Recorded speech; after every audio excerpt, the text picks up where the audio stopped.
Hola, ¿qué tal? Bueno, ¿cómo se nota que es domingo, eh? Buenos días, gracias a todos por estar aquí. Bueno, como veis, no está aquí el doctor Macià, ha tenido un problema personal y no ha podido venir, una pena, pero le invitaremos, porque nos gusta, le invitaremos más veces. Y nada, Kur va a hablar un poquito de la cirugía, por contar algo, ¿no? Puedes contar algo, porque haya algo. No tienes el micro enchufado.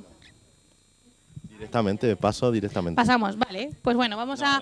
No, el origen muchas veces el linfedema y el han ido de la mano. Estoy bien enfocado, ¿no? Hoy estoy enfocado, ¿eh? Han ido siempre un poquito de la mano porque la sociedad que se encargaba de su investigación y su desarrollo era la linfología. Y como viene el nombre, lipoedema relacionaba en un principio el edema relacionado por esa proliferación de la grasa. Se ha visto que en los linfedemas esa proliferación de la grasa se producía por la linfa, por la acumulación de la linfa, y se producía una... Entonces, en ese momento también aparecieron, a través del profesor Bronson, la cirugía... Ahora solo, no es por mí, ¿eh?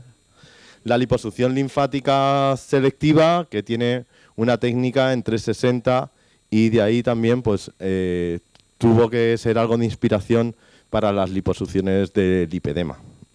Eso era la pequeña introducción que quería que supieseis, para que vieseis que muchas veces, ¿por qué siempre ha ido relacionado el linfedema y lipedema? Porque de estudio era junto. Vale, parece que solo funciona este, ¿o qué? No lo sé, a veces sí. A veces sí. Vale, voy a presentar, para quienes no os conozcáis, la doctora Carmen Iglesias, es mi cirujana. La doctora Noemí González, el doctor Lorenzo Rabadán, el doctor Enrique Burgos y el doctor Christian Weigand. ¿Lo he pronunciado bien? ¿Weigand? Vale, bueno. Bueno, vamos a empezar. Parece, la idea de esta mesa de cirugía es que vamos a hacer diferentes preguntas que van a estar aquí. Luego tendréis tiempo para hacer también las vuestras y todos van a ir respondiendo la misma pregunta, porque así vemos el punto de vista que tiene cada uno. La primera pregunta: ¿cuándo no operar? Y contraindicaciones.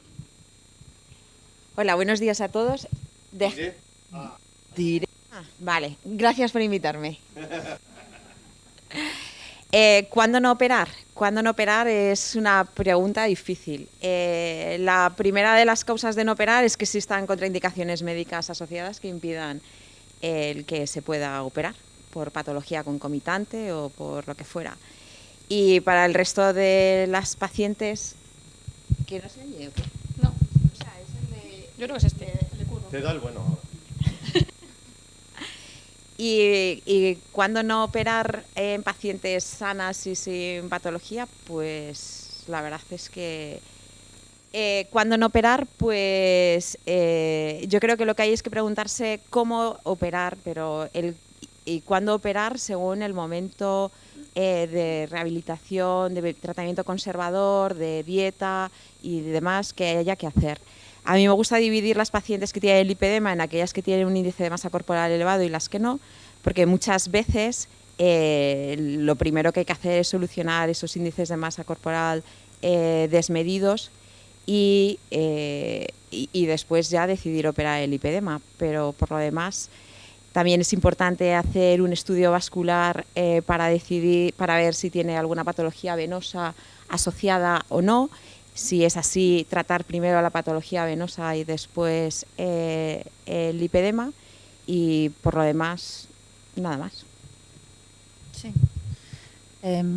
Yo también agradezco la invitación de entrada y que a nivel médico creo que todos os vamos a decir más o menos lo mismo. Las contraindicaciones médicas siempre son muy claras cuando hay otra patología que no permita la cirugía. Lo del índice de masa corporal para nosotros también es importante. A partir de 30 siempre tiene que haber una aprobación del departamento de anestesia que esté de acuerdo en operar a la paciente.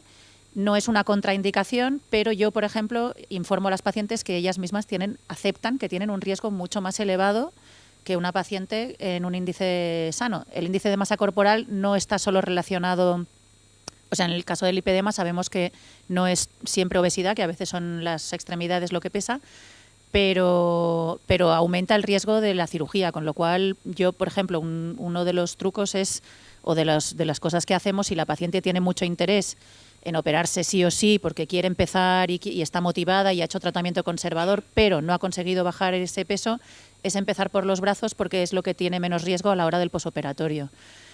Obviamente os diremos todos lo mismo, es personal, la indicación es individualizada, hay que mirar la situación. En general, también creo que es importante decir que la cirugía del lipedema no es un método de adelgazamiento, o sea que si viene una paciente que lo que pretende es perder grasa a base de liposucción, yo, bueno, no lo niego, sino que lo desaconsejo. No me quiero enrollar más porque todos os diremos más o menos lo mismo, pero son como cada uno y a lo mejor os sale un punto más que podamos añadir. Sí, completamente de acuerdo con vosotras. Quizá añadiría las pacientes asintomáticas. Nosotros no operamos pacientes asintomáticas que están en la vía de lo que tú comentabas, ¿no? De las pacientes con un tema estético, con una expectativa estética, ¿no? Bueno, en cuanto a las contraindicaciones clásicas, la obesidad, es verdad, la obesidad es una enfermedad crónica y hay pacientes que pueden afrontarla y pacientes que no. Y no podemos contraindicar la cirugía en pacientes porque les vamos a aportar un valor en cuanto a ganancia, en cuanto a mejora sintomática y en cuanto a mejora de calidad de vida, ¿no? Bueno, pues hay pacientes obesas que tenemos que operar y porque no van a perder peso, porque no se van a someter a una cirugía de obesidad y porque no van a perder peso. Y en este caso, por supuesto, hablamos con ellas, les asesoramos en función de los riesgos que van a tener y que la ganancia de calidad de vida va a ser menor que en pacientes no obesas, pero aún así las operamos. Y luego hay una cosa, las pacientes con linfedema no las solemos operar, las derivamos a grupos más especializados, ¿no? Y luego hay una cosa que tenemos en cuenta y es pacientes con una imposibilidad de autocuidados después. Eso sí que nos aseguramos mucho porque es fundamental el autocuidado después, el ir a un fisioterapeuta especializado, ese tipo de cosas es muy importante para el resultado. Entonces intentamos tenerlas en cuenta previamente, bueno, la situación familiar de la paciente, la situación socioeconómica, dónde viven, etcétera. ¿Qué tal? Bueno, muchas gracias por la invitación. Varias cosas. No operamos nosotros a pacientes menores de edad, a priori, salvo que estén en una situación pues muy comprometida, haya mucho compromiso por parte de los padres y demás. Por encima de los 60 años ya tenemos bastante cuidado en ajustar exactamente si las comorbilidades permiten o no permiten esta cirugía. Por encima de 65 hemos operado a alguna paciente, pero tiene que ser muy seleccionada. En paralelo también, para quien no sepa las contraindicaciones médicas, pues claro, una paciente que va a esta cirugía, si esta cirugía es una cirugía intensiva de alto volumen, esto va a implicar un esfuerzo muy importante para el cuerpo. ¿Esto qué implica? Que pacientes con comorbilidades severas, por ejemplo, infartos previos, problemas pulmonares serios, inmunodeprimidas por trasplante, etcétera, pues eso, lógicamente, pues es algo muy importante, aunque no se puede negar del todo, pues sí hay que un poco ponderar el riesgo. También es importante evaluar si hay alteraciones psiquiátricas severas en curso. Ayer se habló del TCA. Nosotros, cuando hay un TCA severo en curso, lo que hacemos es un poco ese abordaje interdisciplinar de tener muy en cuenta a su psicólogo, a su psiquiatra, para preparar la situación lo más posible para llegar a tratar esa enfermedad. Porque muchas veces el TCA se ha iniciado muy en relación con el lipedema. Otra cuestión importante es que en esta cirugía pues, es fundamental que haya un buen estudio de coagulación. Hay pacientes que tienen alterada la coagulación y algunos casos son corregibles, otros casos no son corregibles. Eso un poco en la parte de contraindicaciones más puramente médicas, ¿no? Y luego está la decisión de cuándo recomendar operar a una paciente sí o no, ¿no? Por un lado están los grados más iniciales donde bueno, hay un poquito de margen, sobre todo si la paciente es joven, de darle una opción a una opción conservadora, que vuelva en un tiempo y valorar si realmente le hace falta por síntomas o no. Pero también ahora hablaremos un poco de las limitaciones del efecto conservador, y hay pacientes grado 1 que ya lo han intentado todo y que aún así te insisten, y yo creo que por ser grado 1 no es buena idea contraindicar. En paralelo, las pacientes grado 2 o grado 3, pues en general, antes o después sí se van a beneficiar de una cirugía. la van a necesitar o no, pues también es una decisión que se hace conjuntamente con ellas, teniendo muy en cuenta este impacto que tenga en el día a día la enfermedad. Y con respecto al IMC, yo personalmente creo que el IMC no es un buen parámetro para medir la indicación y el lipedema porque, o al menos en mi experiencia, muchas pacientes tienen un torso muy delgado, lo cual hace que ventilen perfectamente y la mayoría de su volumen y de su peso está en las piernas. ¿Qué pasa? Que si tú a esta paciente la pones a dieta, lo que vas a hacer es que disminuya más el torso y se haga más marcada la desproporción entre torso y piernas, lo cual anímicamente es mucho peor. Entonces sí vemos que hay pacientes que es como si se chocaran contra un muro y donde sí la cirugía les va a aumentar la movilidad para luego ser capaces de perder mucho más peso. Muchas gracias también por la invitación. Entonces ya solo me queda resumir un poquito. En términos generales, lo que han dicho, tenemos contraindicaciones generales que valen para cualquier paciente en cualquier cirugía, que no entremos ahora, corazón, hígado, pulmón, tiene que estar todo en orden, ¿no? Y luego tenemos contraindicaciones específicas, que también resumiendo, desde mi punto de vista, solo son 2. Temas vasculares, que tiene que descartar el cirujano vascular. Tenemos que tener vía libre a nivel de las extremidades, que no haya ningún tema. Y 2, el tema que se ha hablado mucho, que es la obesidad, ¿no? Y el IMC. Yo personalmente no estoy de acuerdo en usar el IMC. ¿Por qué? Porque es una frustración para el paciente. Gran parte del peso que tiene el paciente del lipedema es por agua, es por líquidos, no es por grasa. Entonces, el IMC, ponerlos a dieta es una gran frustración para ellos, ¿no? Entonces, a mí me gusta más usar el índice de cintura, que es el diámetro de la cintura dividido entre la altura. Están publicados también valores entre 0,45, 0,47, 0,5 y 0,55. Y aún así, tampoco lo llevo a rajatabla. Yo me suelo fijar en el paciente y luego me da cuenta de que también hay un tipo de paciente que, aunque tenga obesidad, la pregunta es ¿por qué tiene esa obesidad? ¿No? ¿Es el origen o simplemente es obesa porque no se puede mover? Porque de tanto líquido que tiene en las piernas no se puede mover, no puede quemar calorías, y si no puede quemar calorías, pues ¿cómo bajar de peso?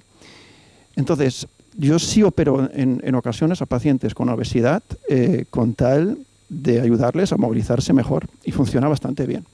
Eso es muy importante. Yo durante muchos años también les he exigido un IMC por debajo de 30 a muchos pacientes, pero no solo en temas de lipedema, sino reducciones mamarias, tal, cual.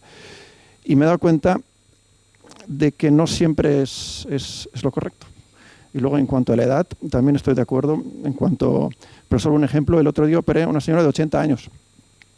Hasta me llamaron la atención en la clínica, ¿estás loco?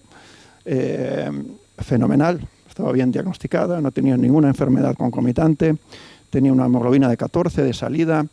Es verdad que estuvo dos días ingresada porque estaba un poco más débil. Fenomenal.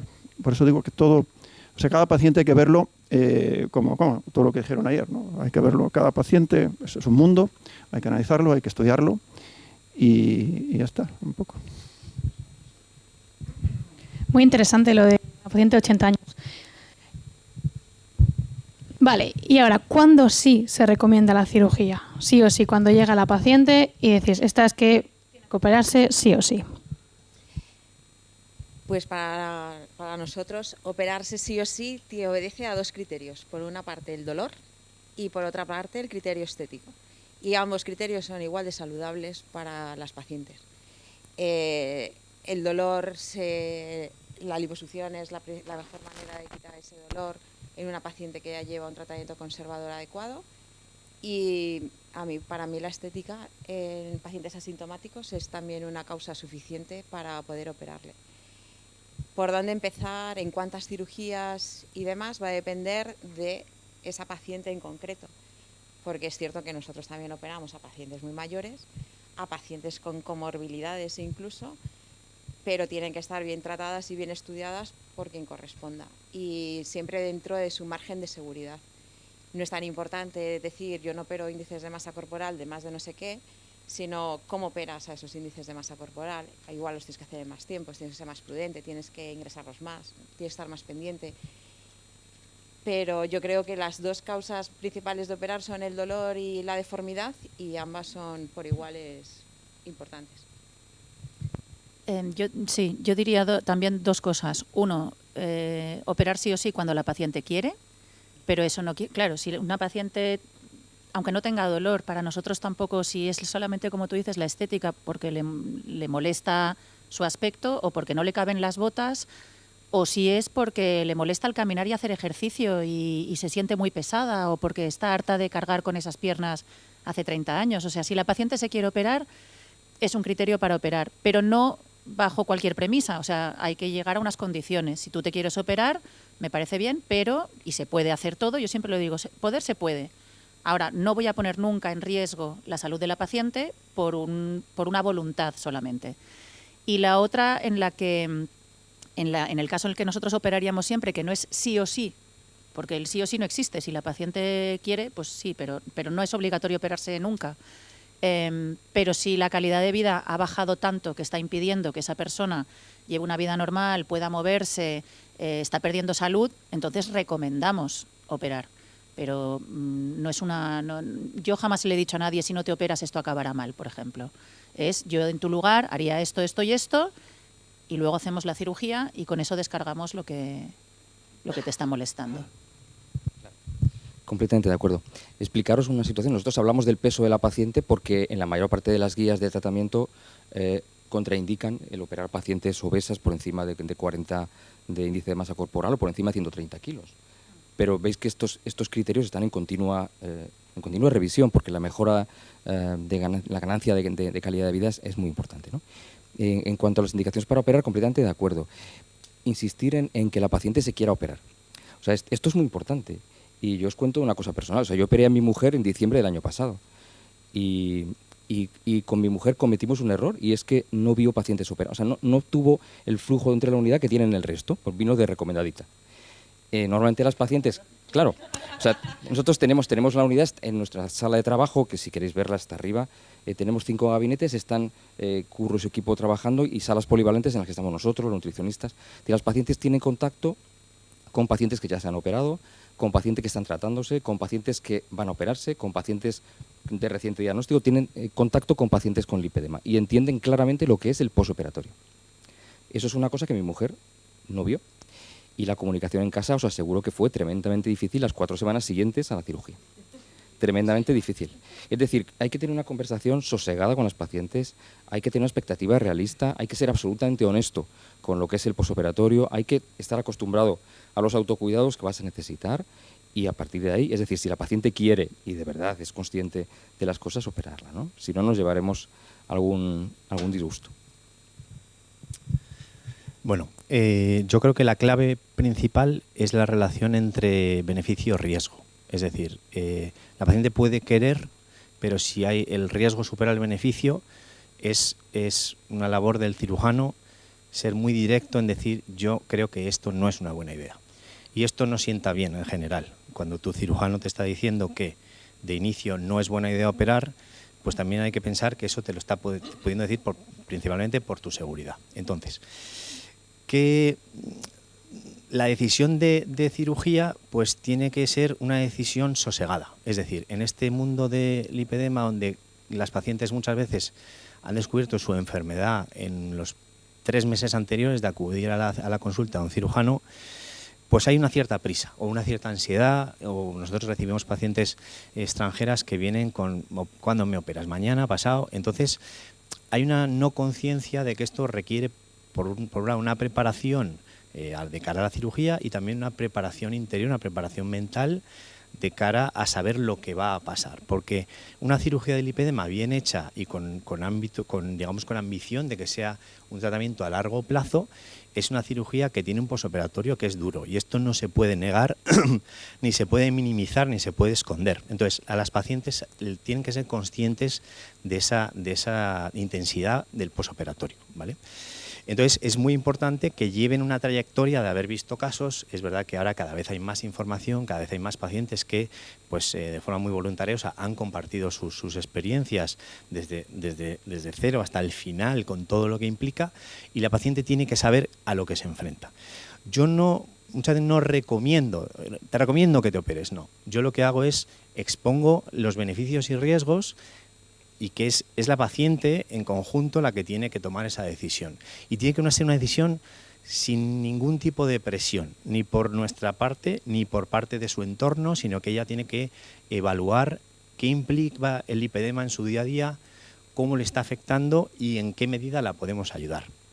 Entonces yo siempre animo a eso, a una decisión sosegada, pausada, porque no existe la indicación urgente de cirugía del lipedema. No, y por mucho que haya una cierta ansiedad, y yo entiendo, porque una paciente lleva muchos años con esto y encuentra un diagnóstico, alivio, vamos a tratarlo, pero vamos a tratarlo mañana pasado. Entonces es labor nuestra también el pausar y el decir, oye, si no lo tenemos claro, si tú no lo tienes claro, vamos a probar un manejo conservador y vamos a reevaluarte en 6 meses. Infórmate un poco más sobre esto, lo que implica esto, y volvemos a hablar. O sea que es también, un poco también pongo en valor el saber decir no, o por lo menos no todavía, o vamos a optimizar la situación con un nutricionista, vamos a optimizar la situación, pues una paciente que a veces nos escriben con 180 kilos, vamos a optimizar la situación con una cirugía bariátrica para llegar a ese punto donde podamos obtener el mejor resultado posible con los mínimos riesgos. Yo creo que esta pregunta va directamente ligada a la anterior, cuando hablábamos de las contraindicaciones, ¿no? Desde mi punto de vista, la respuesta es bastante fácil. ¿A quién se recomienda? Pues a cualquiera que no tenga una contraindicación, que quiera, y sobre todo, como dice el compañero, nunca presionar. Ya está. Bien, ahora vamos a cambiar. Esta ronda ya empezamos así, vamos, y luego la siguiente pregunta, vamos vuelta. Y lo que sí, tenéis las preguntas, son muchas preguntas, las tenéis preparadas, un poquito más de agilidad, porque a 5 minutos ronda... No hacemos nada más. Bueno, pasamos. ¿Todas las pacientes deberían empezar por tratamiento conservador? Yo creo que sí, porque lo van a necesitar en el posoperatorio y necesitan esa disciplina. Sí.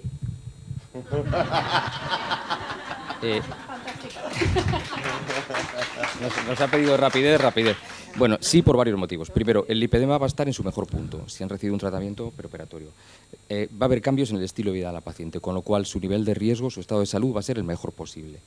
Y además es muy importante que se han acostumbrado ya a una prenda de compresión, a un autocuidado, ya saben lo que les espera después de la cirugía y eso es fundamental. Al respecto del manejo conservador, hay 2 cuestiones importantes. 1, las medidas de compresión, y 2, la dieta, el ejercicio en agua, ¿no? Todos sabemos un poco esto.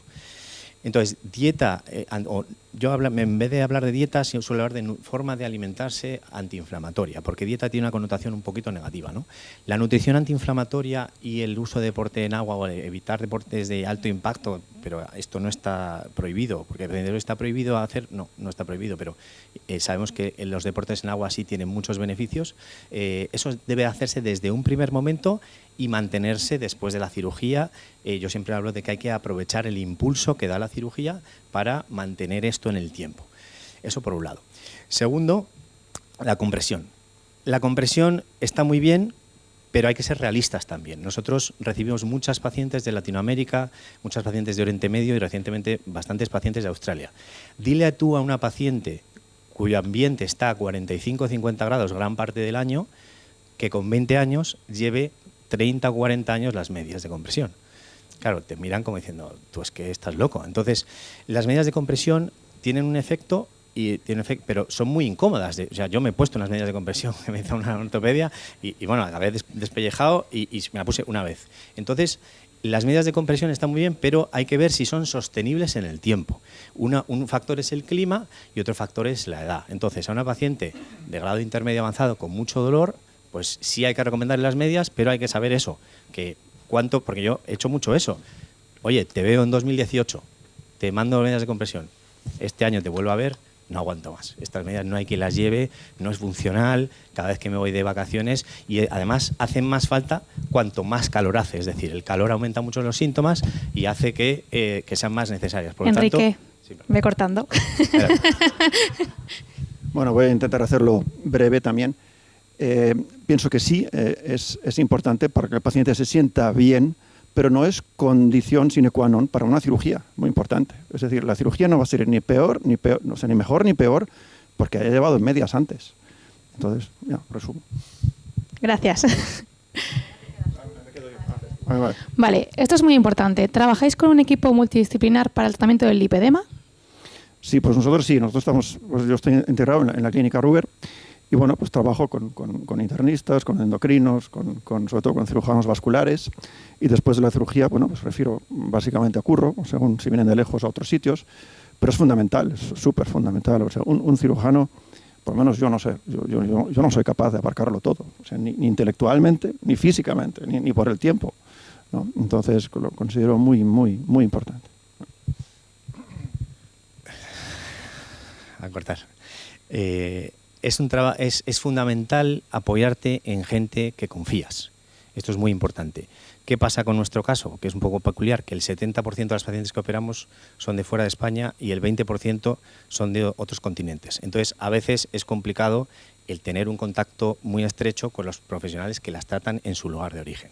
En nuestro caso sí tenemos un cirujano vascular de confianza y nos apoyamos muchísimo en lo que consideramos una extensión de nuestro servicio, que son los centros de fisioterapia a los que confiamos, que todos los conocéis.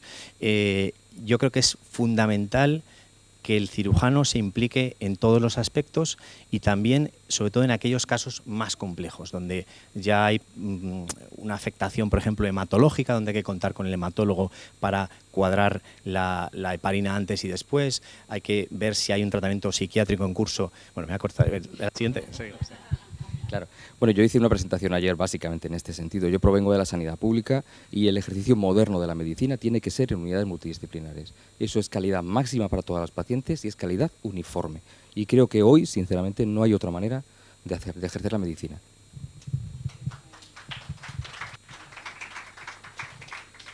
Yo lo que os explicaré o lo que os diré es cómo trabajamos nosotros. Obviamente el tratamiento es multidisciplinar, el del lipedema, pero nosotros somos una consulta no en un hospital, sino una consulta independiente. Solo somos cirujanas plásticas y no tenemos dentro de nuestra consulta contratados ni asociados, ni nutricionista, ni fisioterapeuta.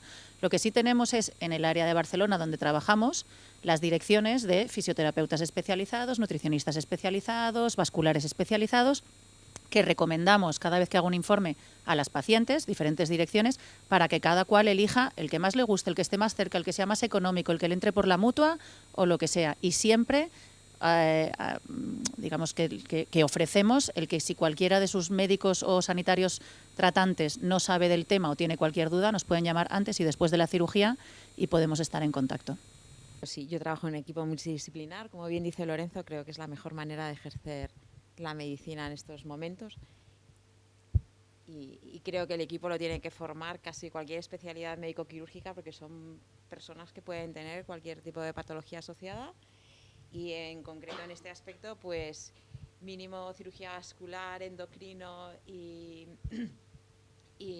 rehabilitación, fisioterapia, mínimo lo necesitas.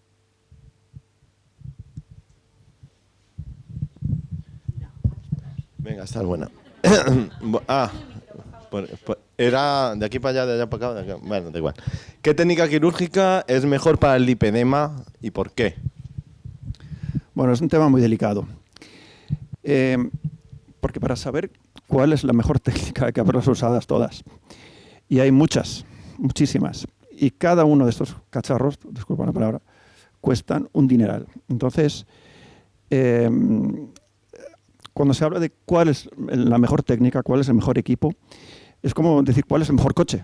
Entonces hay que ver, pues depende. Si quiero ganar un campeonato de Fórmula 1, necesito un Fórmula 1. Si quiero irme de viaje con mi familia, necesito otro tipo de coche.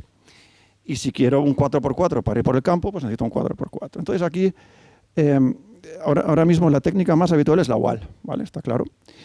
Desde mi punto de vista no es la mejor, o sea, es buena, sin duda alguna, pero es la que más le conviene al cirujano. Es muy importante saberlo. La WAL hay que entender de dónde viene. Esto viene de Alemania y viene de cirugía vascular, no viene de cirugía plástica, ¿vale? Es decir, la WAL es una técnica muy eficiente, muy rápida, pero hay otras técnicas que son igual de buenas. Por lo menos yo he trabajado en el lipedema con 3 técnicas, o sea, con la tumescente tradicional, con el Weiser y con la WAL. Y yo puedo decir que o sea, hay que ver cuál es el criterio que queremos valorar. ¿Queremos valorar el tiempo en quirófano? La WAL, sin duda alguna. Es la mitad del tiempo porque es una técnica muy rápida, muy, muy, muy buena. En trabajos finos, sobre todo de pierna, donde realmente importa mucho la estética, es el Razer. Vamos, yo lo tengo clarísimo. O sea, el Vaser. Y luego también, si queremos darle un toque extra, un poco a la flacidez, también el Vaser tenemos muy buenos resultados. Es verdad que nunca podemos garantizar ningún resultado, pero y la tradicional también, vamos, o sea, la tradicional funciona muy bien también. Yo estoy pendiente ahora de la próxima semana, o en 2 semanas, no me acuerdo, voy a empezar con la PAL, la Power Assisted Life Function. No tengo experiencia en esas, pero también es un tema muy delicado. O sea, yo pienso que no hay mejor técnica, o sea, todas son buenas.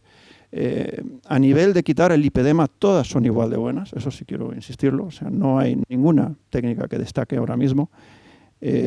O sea, a nivel del lipedema, yo creo que el paciente puede estar tranquilo, que el dolor lo quitan de la misma manera. Solo es, ya te digo, a nivel de trabajos finos, sobre todo aquí abajo, y a nivel de contemplar una posible flacidez postoperatoria, y sobre todo, ojo, y luego están las técnicas complementarias, como el Renuvion, el plasma ionizado, etcétera, etcétera, etcétera, que también es otro tipo de patología que usamos después del Vaser o después de lo que sea para ayudar a contraer la piel, ¿no? Entonces, es un tema muy, muy delicado porque yo no conozco a nadie que tenga una casuística grande con todas las máquinas, ¿vale? Porque habitualmente cada uno presenta su casuística con su máquina y todos son buenos y entonces es muy, muy difícil desde mi punto de vista. Bueno, yo he venido a decir lo que yo pienso y yo estoy en total desacuerdo con esta afirmación. Entonces, yo creo que la WAL es la mejor técnica con muchísima diferencia y en especial para pierna baja. La técnica WAL es una técnica que va instilando suero a la vez que va aspirando. Hay un estudio muy interesante de un cirujano alemán que se llama Stutz, que analiza lo que se ha aspirado para ver si hay algún tipo de daño linfático y se ve que las moléculas linfáticas están prácticamente ausentes. O sea, yo creo que es la técnica que es más delicada con los tejidos. En paralelo, y si habéis visto resultados nuestros, que los habéis visto, yo creo que la mejor definición se obtiene con la técnica WAL, pero también es importante decir que la técnica WAL es una herramienta y lo más importante es quién use esa herramienta. O sea, esa misma técnica WAL en una persona no va a tener... O sea, el resultado no lo da la máquina, el resultado lo da el cirujano, su destreza, su experiencia y demás. Yo creo que en la técnica WAL, además de que pueda ser más rápido, pero bueno, no sé, yo creo que 3 horas y media de cirugía es bastante cantidad, esta delicadeza permite obtener altísimos volúmenes de grasa. Por ejemplo, yo tengo pacientes que le hemos quitado 11 litros de pierna baja sin ninguna complicación. Y esto te lo permite dar una técnica que su forma de actuar es suero pulverizado y que no emplea ninguna energía. Y yo he visto casos que la técnica Vaser, que usa una energía, pues han lesionado los vasos linfáticos. No digo que sea frecuente, pero sí he visto varios y esto con la técnica VAL, pues yo creo que es muy improbable. En paralelo, los principales centros mundiales que se dedican solo a tratar lipedema, no que tratan lipedema y otras patologías, usan la técnica VAL y esto creo que tiene su sentido. Entonces, en mi opinión, y habéis visto los resultados, yo creo que esta es la técnica más adecuada para esta operación. Yo estoy completamente de acuerdo. Yo aprendí con técnica WAL y es la que utilizamos. De hecho, yo había hecho mucha tumescente antes y la seguía haciendo en mi hospital público y ahora hemos comprado un WAL para hacer reconstrucción mamaria con grasa autóloga, que es lo que hacemos allí, ¿no?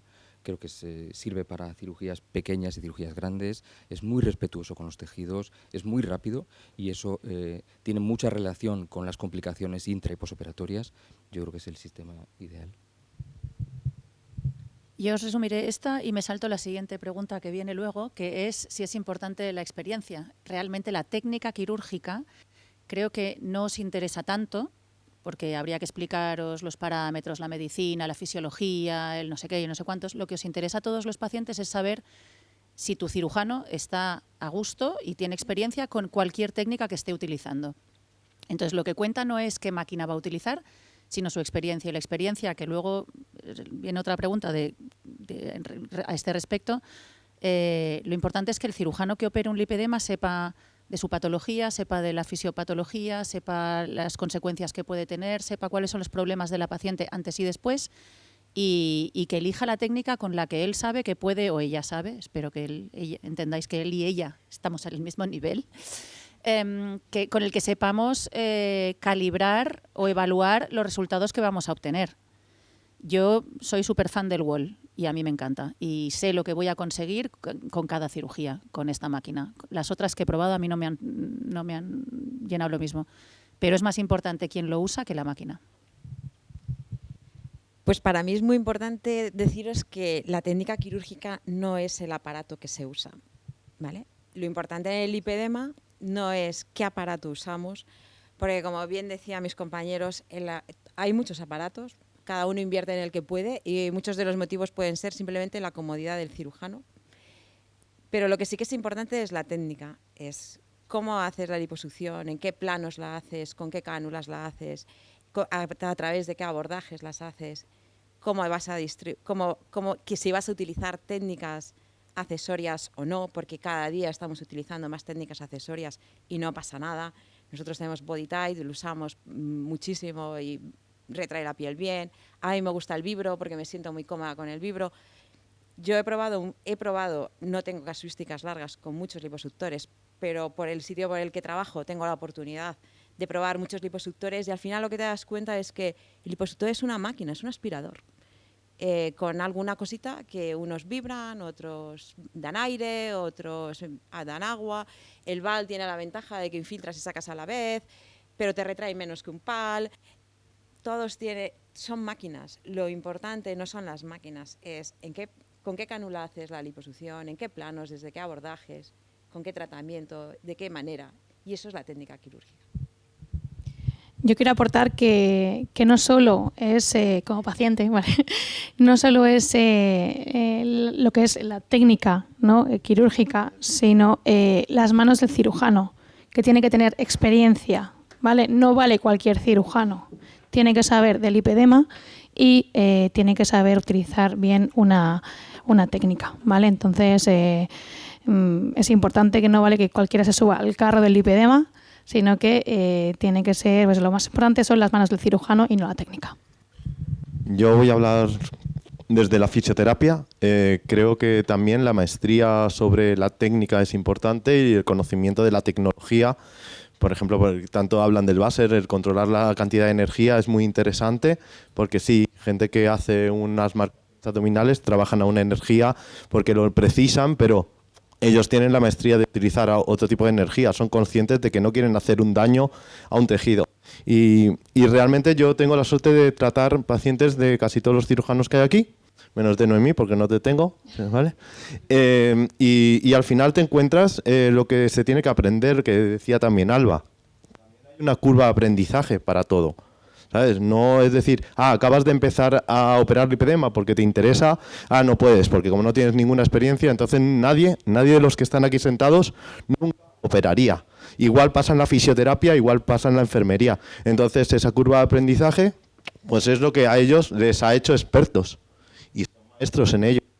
Realmente las mejores manos que están aquí en esta jornada. ¿Quién puede operar lipedema? Es importante que el cirujano esté especializado. Esta pregunta Sí, no ya. para nosotros. Hombre, quiero dar vuestra opinión, sí, sí. Bueno, sí, es interesante. ¿Quién puede operar lipedema? Quien sepa. Y ¿es importante que el cirujano esté especializado? Pues obviamente sí. A colación de lo tuyo, creo que todos hemos empezado en algún momento, pero creo que en la medicina lo más importante es sumarse a la curva de aprendizaje de quien te enseñó. Entonces, creo que siempre es yo creo que todos los que estamos aquí reconocemos a quienes nos han enseñado desde que éramos pequeñitos. Yo, cuando era residente pequeña de plástica, pues aprendí a hacer las liposucciones de una determinada manera y siempre pues tienes una formación que ha ido escalándose y montándose. La formación, gracias a Dios, es fundamental y hoy en día se hacen cosas que no se hacían hace 30 años porque hemos aprendido. Y no solamente con nuestra experiencia, sino con la de los que nos rodean. Sí. obviamente que es importante, obviamente que hemos aprendido todos. Yo en nuestro caso lo explico siempre que alguien quiere escucharme, y es que nosotras, tanto Ana como yo, que hacemos el equipo en Barcelona, hemos hecho la especialidad en Alemania, y en Alemania no lo hacen todo mejor, sabemos, pero el lipedema se lleva tratando en la pública, en la sanidad pública, desde hace más de 25 y 30 años, con lo cual ya hemos tenido contacto con eso y ya había una técnica que no es la de ahora, obviamente, pero ya hemos aprendido en nuestra especialidad, o sea, en nuestra residencia, a operar lipedemas no como liposucciones estéticas, sino como patología. Y luego ha sido al volver a España que nos hemos profundizado en las técnicas actuales, con las máquinas actuales, y hemos profundizado, pero ya teníamos ese contacto. Y obviamente, de tenerlo en tu formación a llevarlo tú, hay un paso. Y estos son los últimos 5, 6, 8 años, incluida el volver a Alemania y volver a actualizarse con las técnicas y con la experiencia de las clínicas grandes que han estado trabajando este tema, pues eso, esos 25, 30 años. Completamente de acuerdo. Es muy importante para conseguir mejores resultados en cirugía y en medicina en general, es muy importante centralizar los casos. Un grupo que opera un cáncer de esófago al año va a tener un mal resultado, mientras que un grupo que opera 10, 15 cánceres de esófago al año va a tener mejor resultado. Con esto pasa igual, ¿no? Cualquiera que centralicemos casos con un nivel de expertise suficiente lo vamos a hacer bien. Cuantos más cirujanos lo hagamos, mejor. O sea, yo creo que debemos formar a otros compañeros. El aprendizaje debe ser tutelado. Tanto Enrique como yo tenemos un modelo de aprendizaje de compañeros que vamos tutelándolos, con lo cual siempre la curva de aprendizaje es menor y la posibilidad de tener complicaciones es menor. Y bueno, yo creo que los cirujanos nos formamos operando con cirujanos mayores que nos han enseñado, y esto debe seguir siendo así. Vale. Bueno, me voy a extender en esta y me voy a acordar en las demás. Entonces, yo creo que es crucial la especialización, porque más volumen de casos es mejor resultado y menos tasa de complicaciones.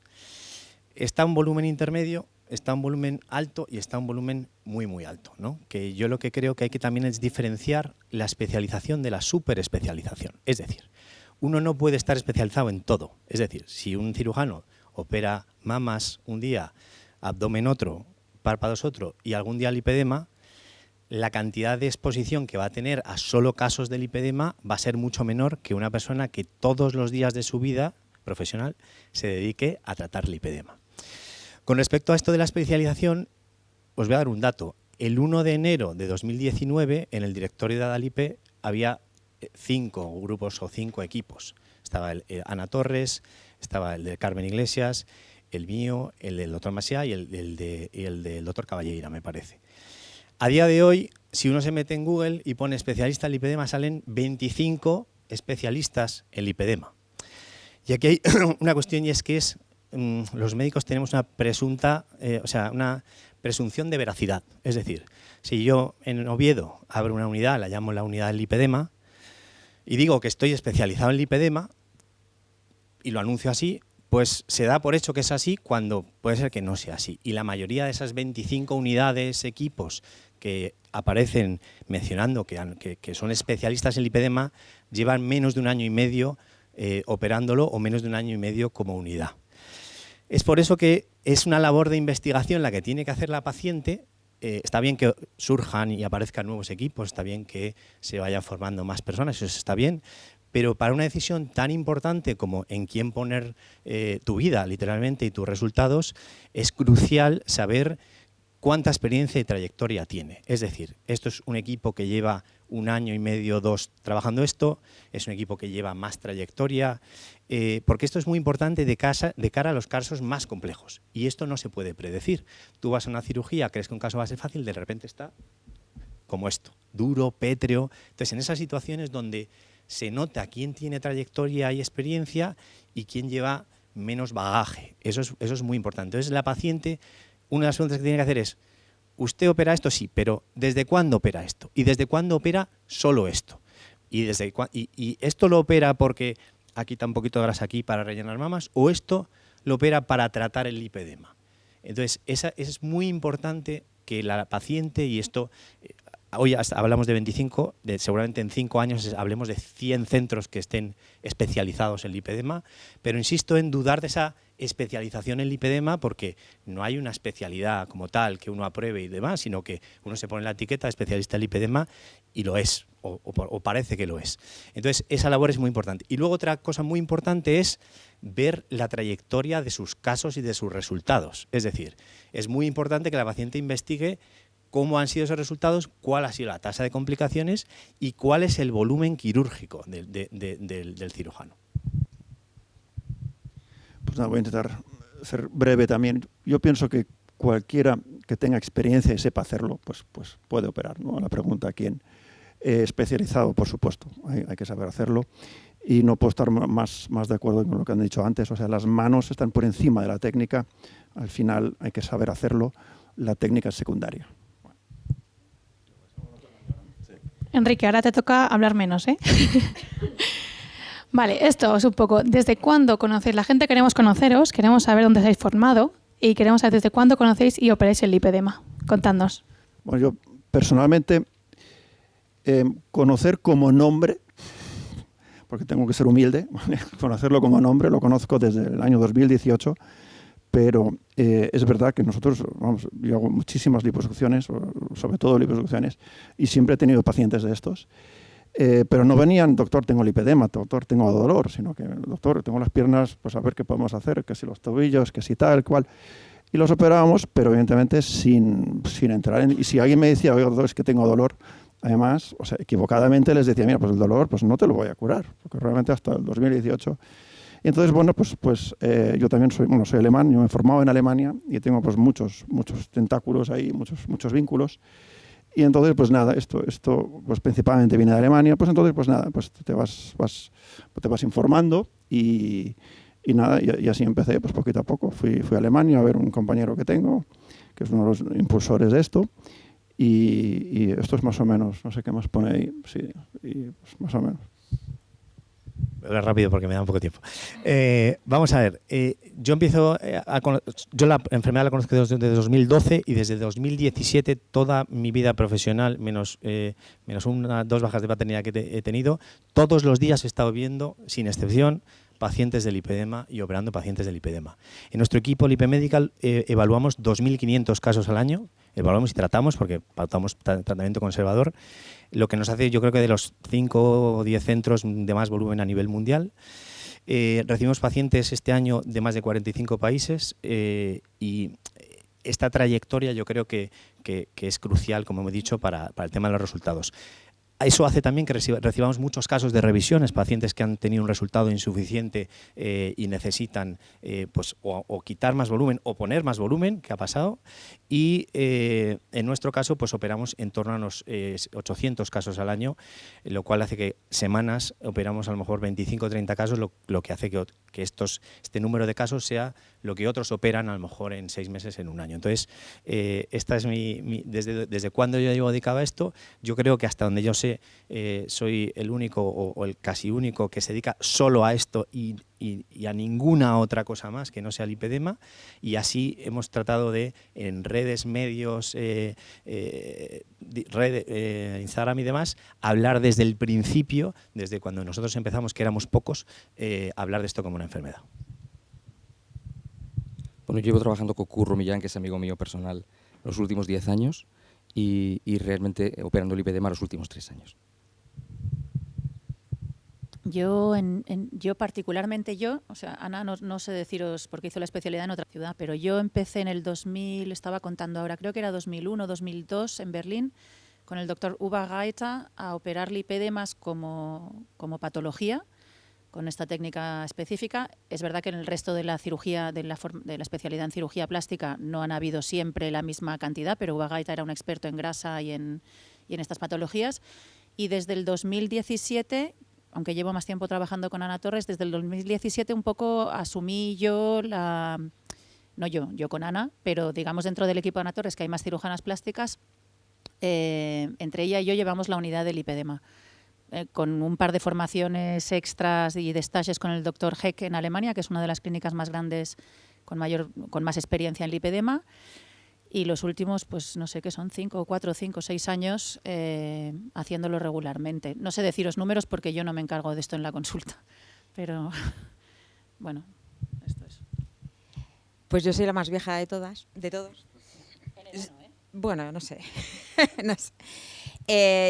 Yo empecé mi residencia en cirugía plástica en el año 93.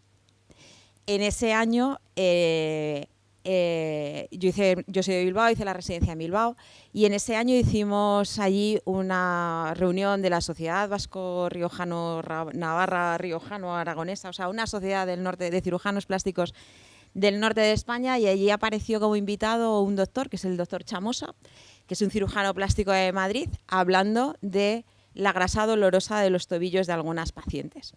Y esa fue la primera vez que yo oí hablar del lipedema, aunque en aquel entonces no se llamaba lipedema, sino una lipodistrofia dolorosa, que al fin y al cabo pues tampoco estaba mal. Entonces la lipodistrofia dolorosa de los tobillos, porque él decía que la dolorosa era sobre todo desde la parte distal del fémur hasta los tobillos, se lleva operando por parte de los cirujanos plásticos supongo que incluso desde antes. Habría que preguntar al doctor Chamosa, que él tiene muchísima experiencia desde hace un montón de años, ¿vale? Yo luego aterricé en el lipedema desde el linfedema, porque yo soy microcirujana, siempre me ha gustado la microcirugía. Para mí lo más era la cirugía del sistema linfático, y pues a raíz de la cirugía del sistema linfático terminé haciendo lipedema, pues porque al final, de una extraña manera, era una patología que terminaba junta, y ahí fue donde empecé. Llevo haciendo cirugía linfática desde el año 2000, que fue cuando nos fuimos a Tokio a aprender a hacer las anastomosis linfovenosas, y poco después, cuando vimos que la liposucción tipo Bronson, que no sé si estaba publicado su artículo del 2001, 2002, ¿no? Por ahí, pues fue cuando empezamos a hacer la liposucción estilo cirugía linfática. O sea, empezábamos a tratar el lipedema igual que el linfedema, con la liposucción, con isquemia, sin ningún tipo de energía, el liposuctor clásico y no con demasiada aspiración, y así fue como empezamos. Gracias. Quería saber las recomendaciones previas a las cirugías. ¿Es necesario hacer una linfogamografía? Yo las pido. Necesarias creo que tampoco son demasiado necesarias. Yo sí las pido. Me gusta tener la linfogamografía por ver si existe alguna alteración. De hecho, tenemos en curso un trabajo, porque como las pedimos de manera sistemática, para definir exactamente las alteraciones linfogamográficas que hay en las pacientes con linfedema, sobre todo en aquellas pacientes que tienen linfedema y obesidad. Y lo que hemos visto es que hay unas pequeñas alteraciones, pero las alteraciones que hay son en muy pocas pacientes, generalmente obesas, y asociadas más al volumen de grasa que tienen en las piernas que a una insuficiencia linfática, porque con el verde indocianina tenemos hechos también trabajos de que no existe una insuficiencia linfática asociada. Yo creo que no es necesaria sistemáticamente. Creo que además es una prueba que, como en la mayoría de los casos, no viene subvencionada por nadie. Las pacientes se la tienen que pagar por su cuenta y es un... ¿La cubren la gran mayoría de las compañías aseguradoras? Pues a las nuestras no. Muchas vienen quejándose de que ni siquiera se las prescriben, ni siquiera se las pagan, ni las mutuas, y obviamente Seguridad Social ni se ha visto ni aparece. Pero creo que realmente para nuestro trabajo tiene consecuencias en muy pocos casos. Solo cuando yo tengo un indicio de que puede haber una patología linfática porque hay un edema en el pie o porque tiene síntomas unilaterales o cualquier cosa que me lleve a dudar, entonces sí la pido. Y si no, siempre pongo en el informe que lo dejo a elección del cirujano vascular, con el que de todas formas tienen que visitarse todas y traer un ecodoppler, que el cirujano vascular, según los hallazgos que encuentre, decida si necesita una linfogamografía, que no influye tanto, en nuestro caso, a la hora de operar. Igual, en casos seleccionados, yo creo que no es necesaria de rutina. Nosotros aquí en Madrid tenemos una médico nuclear de referencia que cubre todas las compañías y que a las pacientes sin compañía les hace un precio bastante económico, y la pedimos cuando hay edema, cuando hay sospecha de que el sistema linfático esté alterado, o si en pacientes que vienen de fuera y que no las hemos visto presencialmente hasta unos días antes de la cirugía, sí que se las pedimos y que vengan con ellas. Yo las pido en 3 casos principales. 1, si hay sospechas, si la paciente habla de edema en el pie, asimetría y demás. 2, cuando tienen liftings muy largos, porque vemos pacientes que tienen liftings largos, no hechos muchas veces en Latinoamérica, a veces no hechas con las mejores condiciones. Y 3, si hay múltiples liposucciones previas, y tenemos casos donde hay 7, 8 liposucciones previas en piernas, con todavía volumen, todavía dolor. Entonces, claro, cuando ha habido tanta agresión, entonces nosotros sí creemos que conviene confirmar un poco cuál es la situación. Pues yo también estoy de acuerdo con todo lo que han dicho. O sea, de forma generalizada no es necesario, de manera puntualizada sí, sobre todo cuando hay asimetrías o cosas de esas, pero vamos, pero entonces ya casi no se está tratando del lipedema, sino de otras cosas. ¿Qué criterio es el que se usa para decidir el número de cirugías de un paciente o el que usáis? Bueno, muy fácil. Yo divido en zonas anatómicas, 1 en la pierna, 2 el muslo, brazos y glúteos por separado.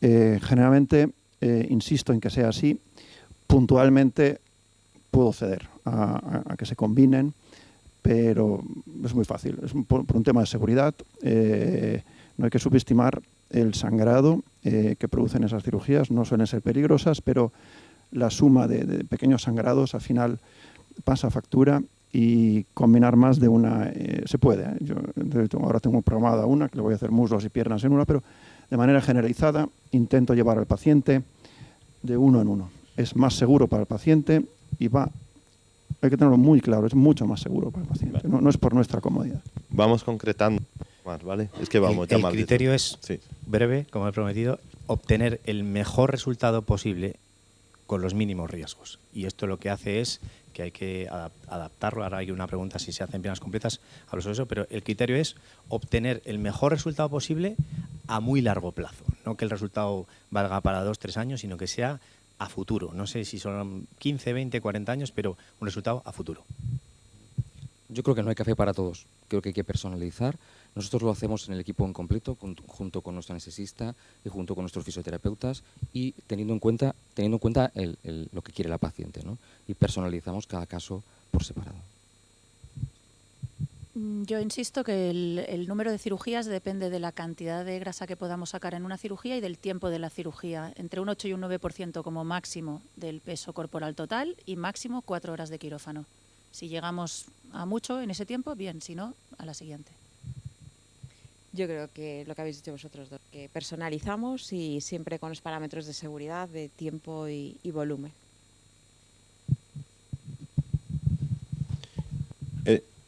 Toqué.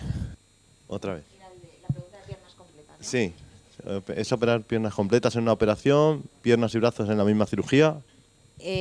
Piernas completas sí, piernas y brazos pues también depende del volumen y de que hayas hablado con la paciente lo fastidiada que va a estar con las piernas y los brazos a la vez. Que hay que tenerlo bien claro. Sí, pero en general, sí, siguiendo los criterios anteriores, se pueden hacer piernas completas y nosotros hacemos piernas y brazos también, siguiendo siempre los criterios anteriores. Absolutamente de acuerdo. Cada día hacemos cirugías más precisas y podemos predecir los resultados. Sabemos el contenido que vamos a sacar desde antes de la cirugía y lo hacemos así. A ver, piernas completas depende de lo que se entienda por piernas completas. Es decir, ¿esto es piernas completas? Hombre, no es piernas completas. Entonces, si queremos obtener el mejor resultado dejando la menor cantidad de grasa con los mejores resultados, subir hasta aquí es factible, yo creo, o hasta medida del muslo, ¿vale? Ahora, hacer desde tobillo hasta cintura, con todo lo que eso implica, con los cambios de posición que implicas y obteniendo el mayor nivel de detalle posible, yo creo que, o por lo menos esa es mi opinión, yo creo que no. Entonces, piernas y brazos a la vez.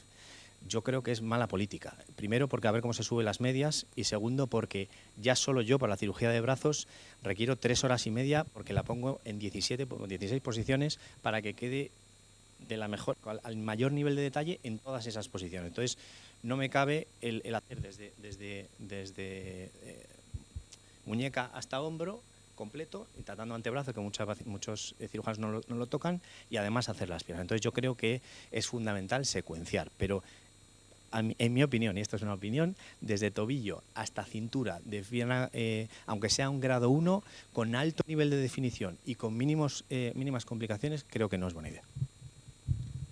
Bueno, pues yo más o menos estoy de acuerdo también. Es decir, posible sí, recomendable no. Y al final entramos también, estoy totalmente de acuerdo, los tiempos quirúrgicos, la cantidad prevista de sangre que se va a perder. Y vamos a ver, en mi colectivo de pacientes generalmente se limita a una zona, pero se puede, por supuesto que se puede. Bueno, y combinar brazos con piernas me parece locura. No porque no se pueda, sino es que van a sufrir lo que no está escrito. Porque vosotros sabéis la fuerza que hace falta para ponerse las fajas, no estar operado arriba y abajo, pero de poder se puede, sí. ¿Qué tipo de seguimiento posoperatorio necesita una paciente de lipedema por parte del cirujano? Bueno, pues el seguimiento es, digamos, en general de todas las cirugías, ¿no? Una vez que entramos a avión juntos, pues somos responsables de todo el viaje hasta que esté terminado, ¿no? Es decir, tenemos que ver que no haya infección, que no haya hematomas, que no haya sangrados, ¿no? Y acompañar al paciente hasta el final, generalmente, y sobre todo ponerlo en manos de fisio, y luego estamos en estrecho contacto con ellos y generalmente, y luego dejar que pase mucho tiempo. Y una vez que ha pasado mucho tiempo, ver qué es lo que hay. A veces hay que hacer retoques, etcétera, etcétera, etcétera. La respuesta es muy estrecho de inicio, sobre todo. Los primeros 7, 10, 15 días son cruciales. Todas las pacientes en Lipe Medical se llevan el teléfono de su cirujano y el mío propio también, por si surge algún problema en esos días que son tan importantes. A medio plazo, sí hacemos revisiones, pero sí es verdad que como de las que operamos de Madrid son un 3%, pues realmente a veces sabe mal decirle a la paciente, vente desde, no sé, Toronto, cógete el avión, te veo y además son 10 minutos de revisión. Entonces, yo creo que lo más importante es un seguimiento estrecho muy inicial y luego hay que hacer un seguimiento más a largo plazo, pero también considerando que si la paciente llega de lejos, pues a veces se decepciona un poco en lo corto de una consulta de seguimiento. Yo creo, exactamente igual, creo que es fundamental. Las pacientes en nuestra unidad vienen todos los días después del posoperatorio durante 2 semanas. Si son de fuera, se quedan 2 semanas en Madrid para tratarse con fisioterapia y las vemos a diario. Por la detección precoz de complicaciones es fundamental. Y a medio plazo es fundamental el seguimiento para ver el resultado clínico y el resultado estético que tiene la paciente, ¿no? Sí, nosotras vemos a todas las pacientes, si todo va bien, perfecto, ideal, por la tarde, al día siguiente, al cabo de una semana, al cabo de 10 días, al cabo de 3 semanas, al cabo de 6 meses, un año, y si cualquier cosa sale de por medio, todas las veces necesarias. Si la gente viene de fuera, de Barcelona, sea provincias nacional o internacional, que son las menos, pero nacional, les pedimos o exigimos, entre comillas, el compromiso que se queden como mínimo 10 días en Barcelona hasta que los puntos estén retirados, no hayan complicaciones tal, y que puedan viajar de vuelta sabiendo a dónde van, cómo van a volver, quién las acompaña. O sea, hay que estar. Pues más o menos igual que vosotros. Las vemos... Pero nosotros generalmente las mandamos a los centros de fisioterapia de Madrid, que son conocidos por todos vosotros. Así que con los que además tenemos muy buena relación, con lo cual, aunque nosotros los cirujanos veamos a la paciente a la semana, o sea, la vemos al día siguiente de operado, a las que le damos el alta, a la semana, a los 15 días, a 3 semanas, 6 meses, tal, sabemos, estamos muy tranquilos porque al hacerse el drenaje linfático van a sitios de confianza que en cualquier momento nos llaman y además ellas tienen nuestros teléfonos. ¿Cuáles son las posibles complicaciones de la cirugía y cómo se pueden evitar? Obviamente todas las pacientes van a tener algún hematoma. Nosotros intentamos que los hematomas sean menores porque a la solución de Klein instilamos también anchafibrin. Las infecciones poniendo profilaxis antibiótica que mantenemos 3 días. La complicación de la trombosis venosa profunda con heparinas de bajo peso durante 3 semanas y caminando mucho, insistiéndoles en que tienen que movilizarse nosotros les movemos a partir de a la 6ª hora de posquirúrgica, ya están levantadas. Así que desde la 6ª hora están en recuperación. Como decía mi jefe cuando yo era residente, los pacientes empiezan a hacer rehabilitación o recuperación posoperatoria desde antes de operarles.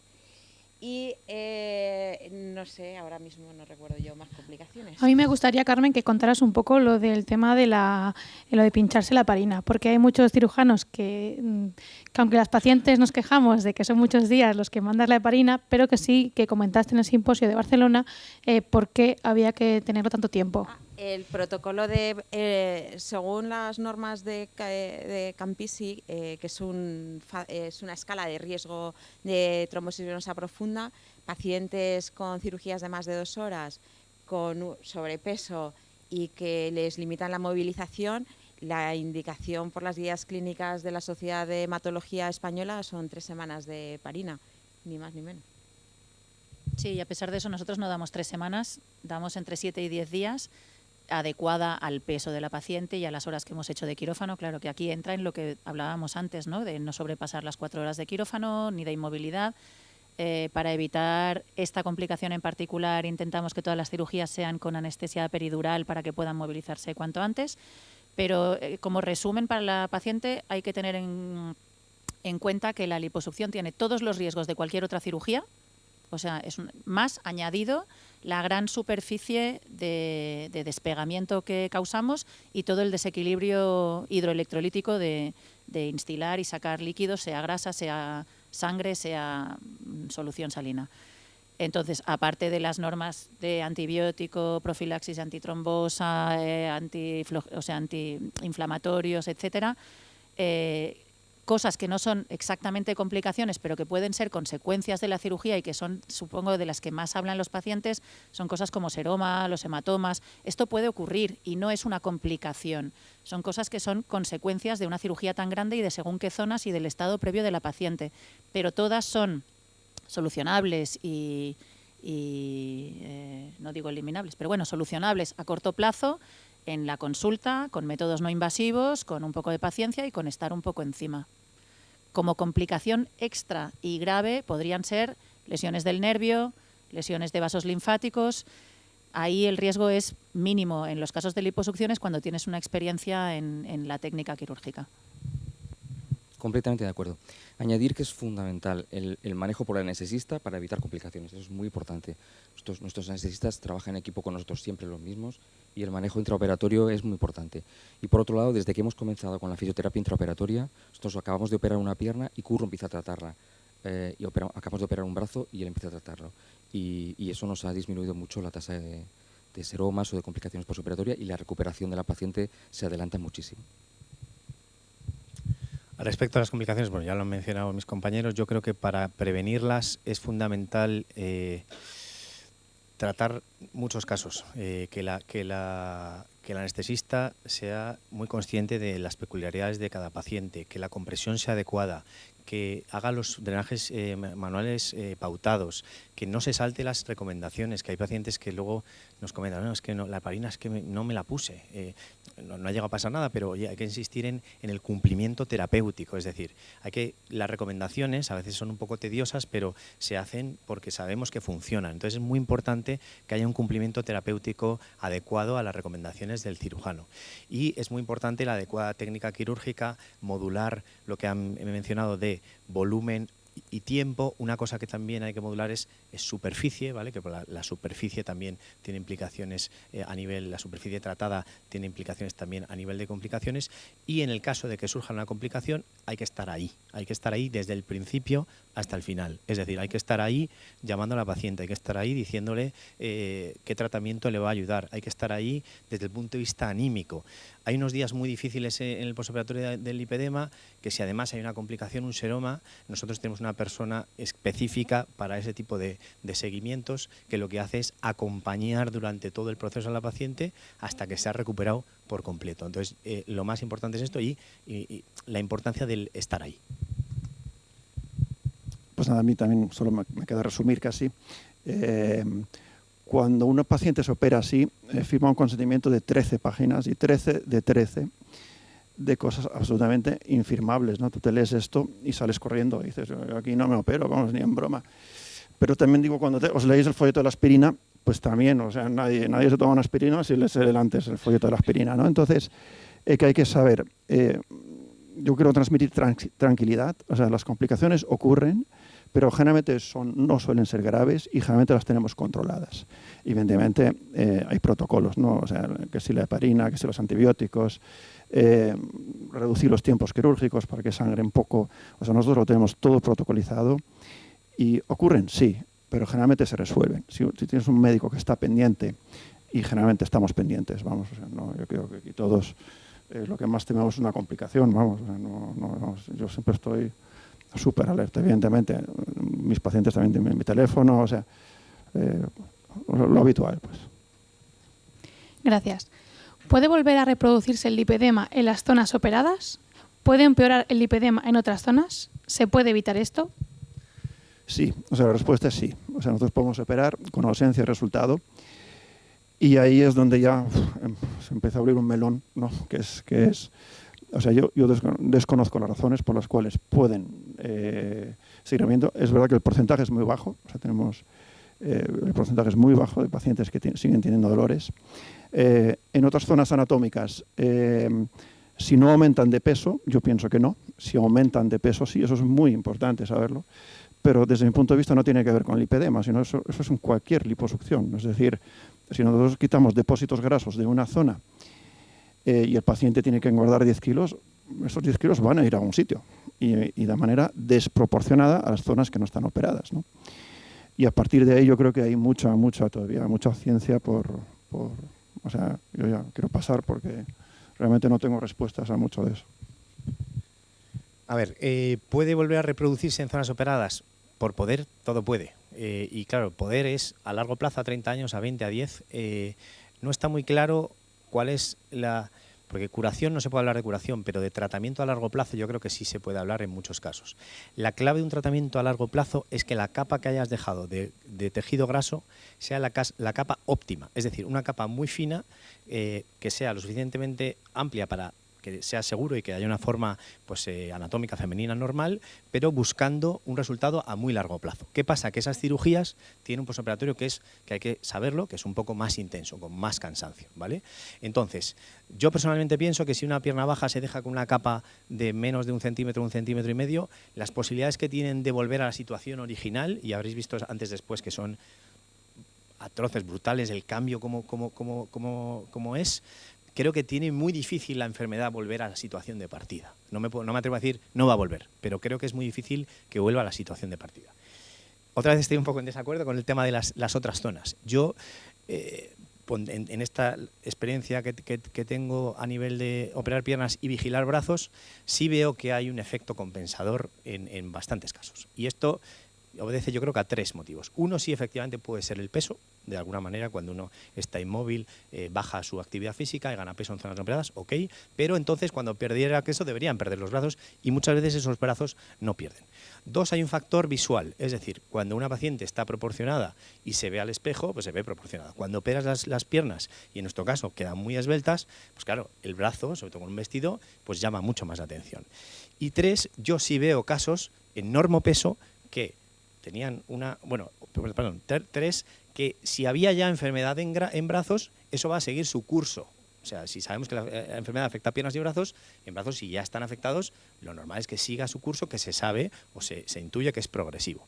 Y luego si yo veo que pacientes que le has quitado 30 litros en total de las piernas, 25 o a veces menos, pues sí hay un efecto donde yo me imagino que es como si el cuerpo tiene unos almacenes, le vacías unos, pues responde aumentando otros. Entonces yo sí creo que hay un poco de efecto compensador, más a más volumen y más a más grado. ¿Puede volver a aparecer? Creo que sí, que depende de la técnica quirúrgica, efectivamente, pero que puede volver a aparecer. En las grandes series de la literatura, el 86% de las pacientes mantiene la mejoría sintomática a largo plazo. Si el 86% lo mantiene, quiere decir que hay un 14% que no. En cuanto a aparición en otras zonas, la grasa es un órgano y al final tiene un efecto compensador. Entonces hemos visto brazos que eran normales y que después de cirugías de las piernas, los brazos han aumentado, ¿no? Y hemos tenido que operarlos. Sí, estoy de acuerdo con esto último. El lipedema, por definición, es una enfermedad crónica, no se cura. O sea, está. Te operas, pero tu lipedema está. El por qué se desarrolla en una zona o en otra tampoco lo sabemos todavía. pero por mucho que te operes, la grasa que tú te has quitado no vuelve, porque como está fuera, ya no vuelve, no se reproduce. Ahora, lo que queda en el cuerpo y siempre queda grasa, tú no sabes si es una grasa dietodependiente o si es una grasa lipedematosa, hormonodependiente o genéticamente enferma. Y si está en los brazos o en las piernas o en los tobillos o en las nalgas, puede que hoy es una situación, pero si tú con 20 años tienes esta situación, por mucho que te operes, pasarás todavía por muchas etapas de tu vida en las que habrán cambios hormonales, diferentes situaciones que pueden haber hecho que el lipedema se desarrolle más o menos en una zona o en otra, más rápido o menos rápido. En una mujer llegada a una perimenopausia operada en esa época, es poco probable que vuelva a tener síntomas. Y en caso de que se te reproduzca en alguna zona un aumento, yo siempre digo, va a ser antes las molestias de dolor, o sea, lo vas a identificar mucho antes que la cantidad de grasa que vas a observar, sea en brazos, sea en piernas. La zona no operada evoluciona, como han dicho, pues como el resto, o sea, está dejada a su libre albedrío. La zona operada no va a volver nunca a la situación inicial, porque ya le has descargado de una gran parte, pero lo que queda puede seguir adelante también, por resumir. Yo opino como tú, exactamente igual, que cuando uno hace una liposucción, es verdad que de rodillas para abajo puedes hacer una liposucción muy agresiva, pero de rodillas para arriba a ninguna mujer le gustaría tener una pierna pelada, sin forma, sin un muslo, sin una cadera. Entonces creo que ahí hay un depósito de grasa muy sensible a la hormona, a la dieta y demás. Entonces, obviamente, el peso influye, el estrés influye y los cambios hormonales que todas las mujeres vamos teniendo a lo largo de nuestra vida, pues también influye. ¿Que se puede reproducir? Sí. En la misma medida, probablemente no. Y que salgan otras zonas, creo que depende más del peso, del estrés y de la hormona, y por tanto no podemos saber exactamente si crece en otras zonas porque tiene un efecto compensatorio, que me resulta difícil de creer, o simplemente porque ahí estaba y ahí tiene sus receptores para crecer. Rapiditos. ¿Qué tipo de compresión se recomienda antes y después de la cirugía? ¿Durante cuánto tiempo recomendáis llevar la compresión? Yo aquí soy un poco distinta a los demás. Yo recomiendo antes de la cirugía, intento que hagan tratamiento conservador y por tanto llevan las medias. Las medias yo elijo tejido plano o de tejido circular según el tipo de clínica que tengan de dolor y según la morfología. Si las pacientes que tienen un lipedema grado 1 con una clínica en la que el dolor va apareciendo muy de tarde al final de la tarde y demás, creo que el tejido circular es el adecuado. Las pacientes que tienen grandes deformidades, sobre todo en la zona de las rodillas y de los tobillos, el tejido circular no se puede adaptar, así que tienen que ir obligatoriamente al tejido plano. Y en el posoperatorio creo que gastarse tantísimo dinero en las medias de tejido plano al principio, pues no lo veo necesario. Les recomiendo que durante 4 semanas lleven una faja de compresión de posliposucción absolutamente normal y después a partir de ahí evaluar lo que se necesita. Mis pacientes habitualmente a partir de la 6ª semana les digo que si están sin dolores que no se pongan medias o que se pongan unas medias de compresión adecuadas. Sí. Yo antes de la cirugía sí que pedimos el compromiso de haber llevado medias. Si es tejido circular o plano, depende de cada paciente y del estadio en el que esté. Pero sí que las lleven unas 4 semanas antes de la cirugía, porque a mí sí me facilita, las veo mejor tratadas y además me ayuda a saber si la paciente ya se está implicando, si tiene intención de colaborar, si tiene que aportar de su lado. O sea, el lipedema no lo curo yo, lo trata cada paciente. Yo opero, pero cada paciente tiene que vivir con su enfermedad y tiene que llevarla a ella el resto de su vida. Entonces, 4 semanas lo pido, que por favor las lleven las 4 semanas antes de la cirugía y sea la que lleve, aparte de la faja posoperatoria, que esas son, bueno, en cualquier liposucción, les pedimos también que lleven la misma de antes de la cirugía durante de 4 a 8 semanas después, hasta que acabemos, hasta que ya hemos visto que bueno, aquello está curado y que de momento ya no necesitan más porque ha remitido el dolor. Completamente de acuerdo en el esfuerzo preoperatorio. Los pacientes suelen llevar las medias de compresión un mes antes de la intervención. En el posoperatorio inmediato, Curro y su equipo bajan a quirófano y ponen ellos vendajes. Normalmente mantenemos a los pacientes con vendajes hasta que tienen un volumen óptimo y mantenido en las piernas y hasta que tienen la capacidad funcional de colocarse las medias. A nivel preoperatorio, yo creo que a nivel global, yo creo que el tejido plano ofrece muchas más ventajas que el tejido circular. Prácticamente no conozco ninguna paciente que el día de la cirugía, después de haber llevado medias de tejido plano, no me haya dicho que haya mejorado en mayor o menor medida, con a veces mejoras del 70%. Lo normal es en torno a un 40%. Entonces, también hay otro factor muy importante y es el entrenamiento. Si la primera vez que te pones una media de tejido plano va a ser después de la operación, va a ser muy complicado. Necesitas habituarte a usarlas, habituarte a llevarlas. Entonces, yo creo que el tejido plano va a facilitar la cirugía y sobre todo va a facilitar una cirugía si es de perfil intensivo. Es decir, cuando vamos a quitar altos volúmenes, y insisto en lo clave que es esto para tratar la enfermedad a largo plazo, necesitamos que la grasa sea lo más blanda posible. Y esto, el tejido circular, a mi juicio, lo consigue poco.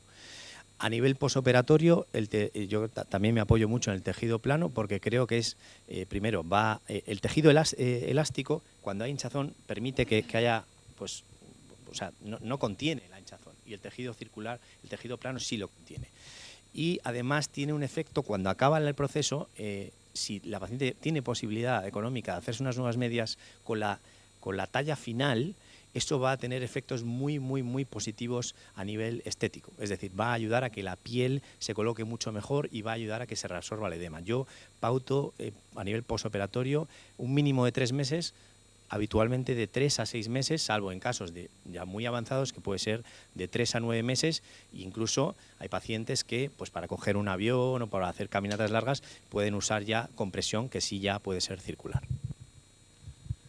Nosotros pues adaptamos mucho a cada paciente. Evidentemente el tejido plano es mucho mejor que el circular, pero también es un rollo, ¿no? Entonces no es lo mismo alguien con grado 1 que con grado pues más avanzado. Entonces nosotros, nuestros pacientes, si son piernas, salen vendados. O sea, para mí todavía no hay nada mejor que vendar en quirófano.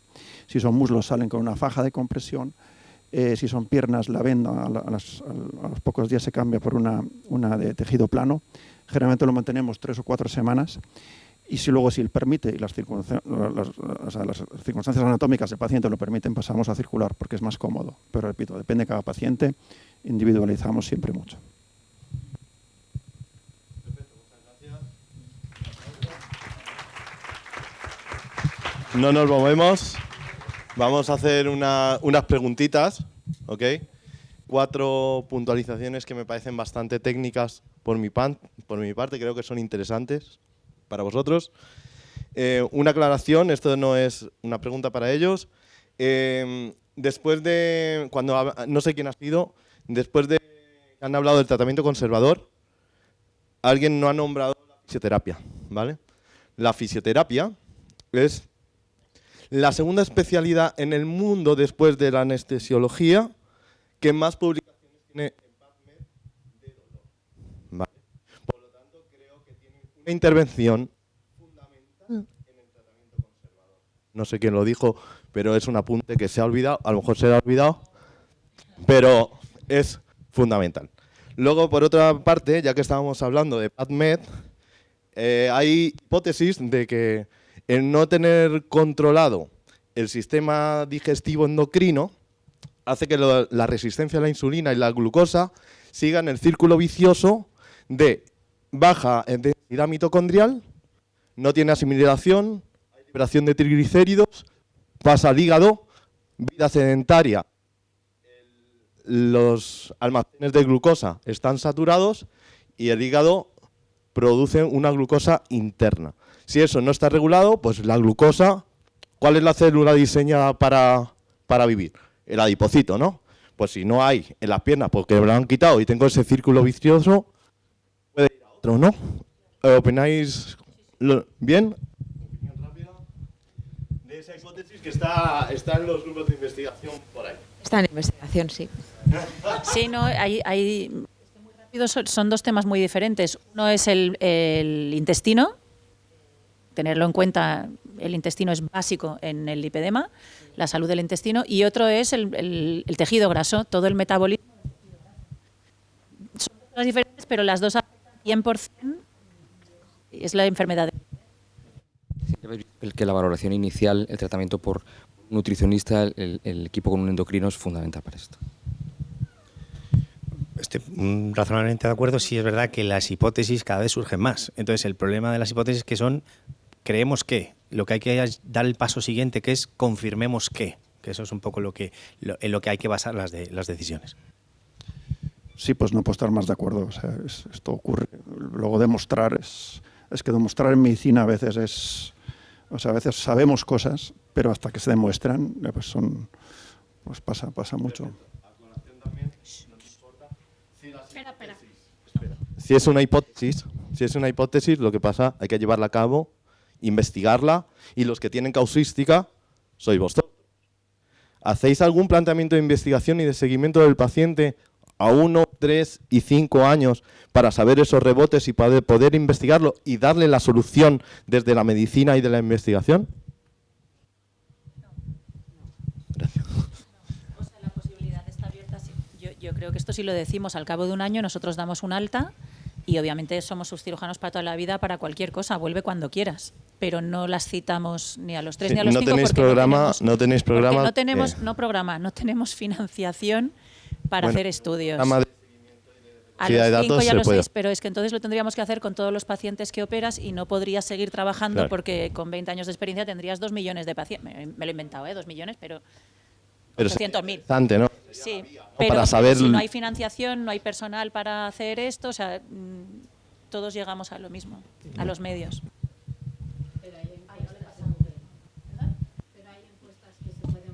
No, pero eso no es ciencia.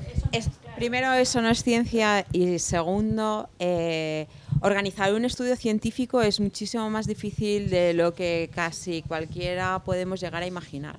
Para que las cosas sean ciencia y sean ciencia de verdad y puedas decir que llegas a algo, obviamente necesitas una serie de recursos que pues desde la medicina privada son prácticamente imposibles, y desde la medicina pública pues muchas veces no son el target que pues los directivos de la sanidad tienen en mente.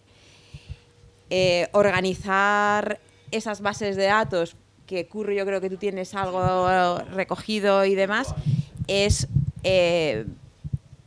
una tarea muy tediosa y muy loable por su parte, pero es muy difícil, y es muy difícil de sistematizar grupos control y todo ese tipo de cosas que necesitas para hacer verdaderamente ciencia. Conseguir los permisos. Conseguir los permisos. Pero un permiso para poder los seguros de responsabilidad civil de los pacientes, en fin, es que hay muchísimas cosas.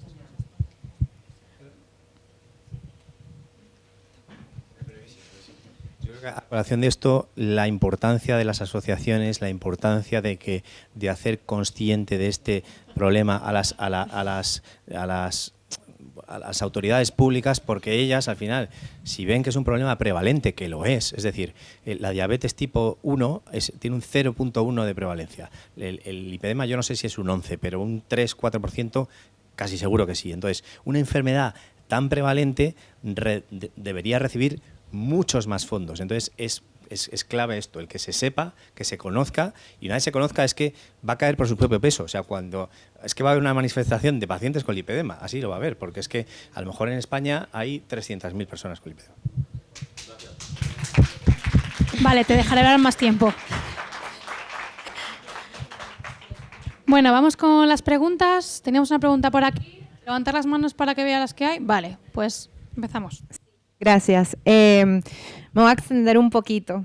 Discúlpame, Curro, ya va. Voy a hacerlo lo más rápido posible. Breve, por favor. Mira, lo primero es un comentario, ¿no? Y es que escuché, no solo ayer, sino también hoy, a uno de los médicos que habló sobre el tratamiento desde un equipo multidisciplinar que ellos tienen en consulta, ¿no?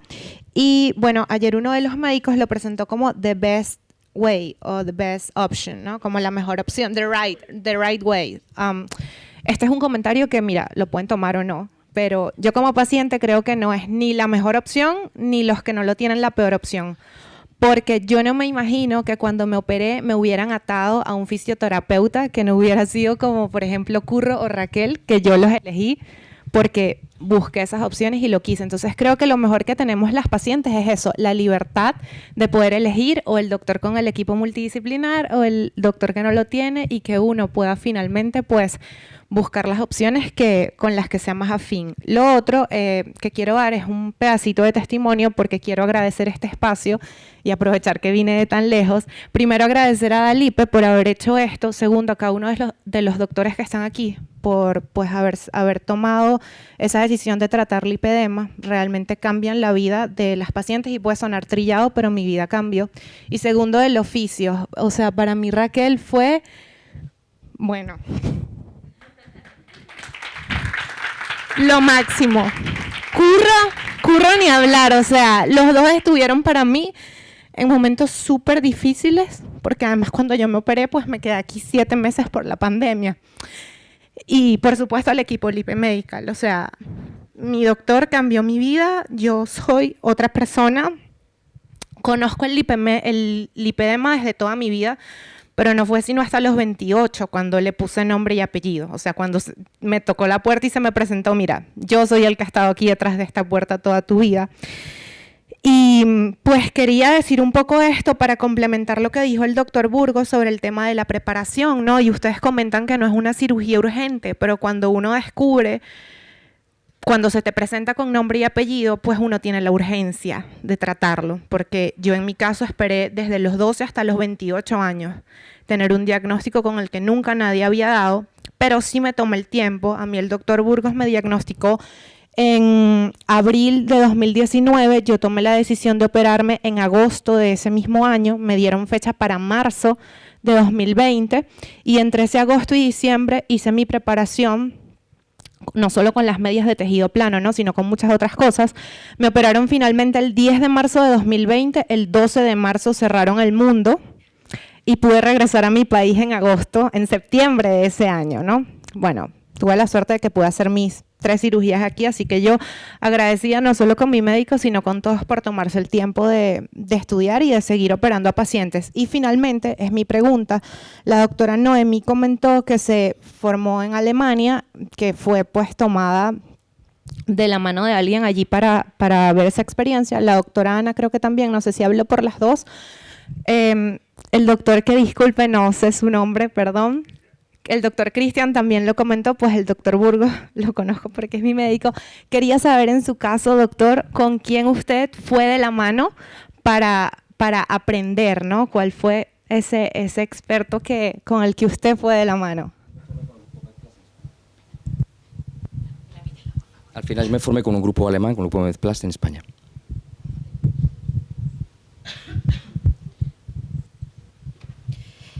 Buenas, muchas gracias por su exposición. Les he oído comentar a todos sobre los equipos multidisciplinares, nutricionistas, vasculares, angiólogos, etcétera, pero en ningún momento les he oído nombrar psicólogos. Creo, sí, pero ninguno les ha nombrado. La cuestión está, yo por ejemplo descubrí con 50 años cómo se llama lo que siempre me han dicho gorda.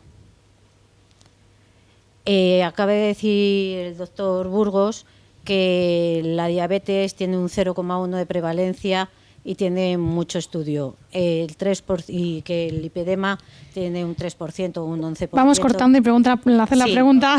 La cuestión está en que esta enfermedad es de mujeres y las enfermedades de mujeres gordas no se estudian. Entonces, necesitamos mucho apoyo psicológico y mucho estudio y no sé.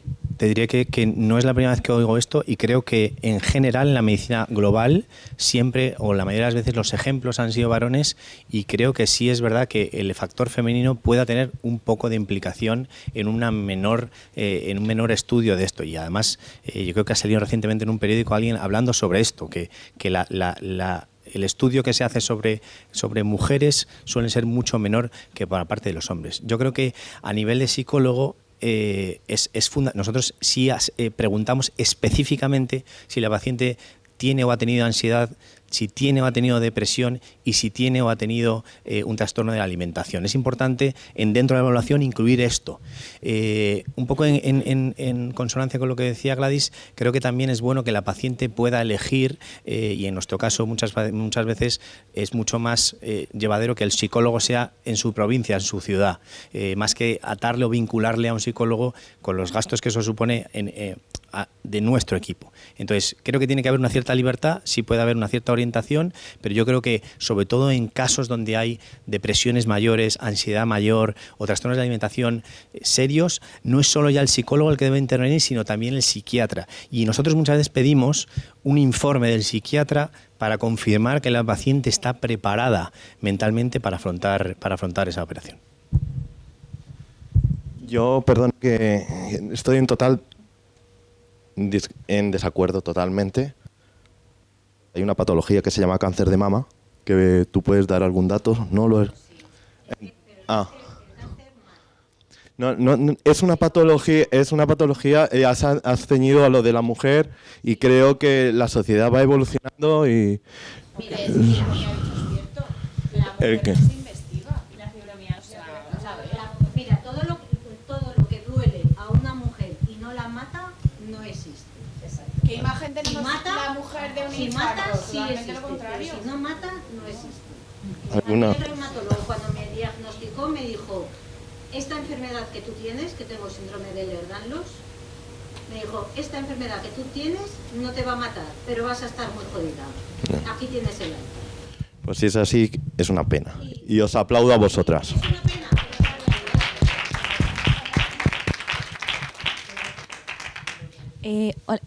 Buenos días. Mi pregunta era, yo acabo de pasar por 3 cirugías y tengo 28 años y yo creo que en algún futuro pues a lo mejor me quiero quedar embarazada. Entonces, el cambio hormonal que supone el embarazo, no sé si desde vuestra experiencia sabéis si se vuelve a reproducir el lipedema o no, o si, por ejemplo, se intensifican brazos y en la zona operada no. Sé que se ha hablado un poquito de este tema, pero no en relación al embarazo, porque el embarazo tiene muchos cambios hormonales y durante el embarazo, en el puerperio, y saber un poco si tenéis alguna experiencia de alguna mujer que se haya operado y que luego se haya quedado embarazada. Y yo si me permites, lo que te diré es que no te fíes de la opinión de una mujer que se haya quedado embarazada, sino de tu ginecólogo o de tu cirujano plástico o de tu cirujano vascular o del cirujano que te esté llevando el lipedema, endocrino o médico general, da igual. El embarazo puede tener, o sea, cualquier trastorno hormonal, cualquier cambio hormonal, no tanto la cantidad. O sea, esto he hablado con ginecólogos, ¿vale?, que también tratan lipedema. En Alemania, en Barcelona no conozco a ninguno.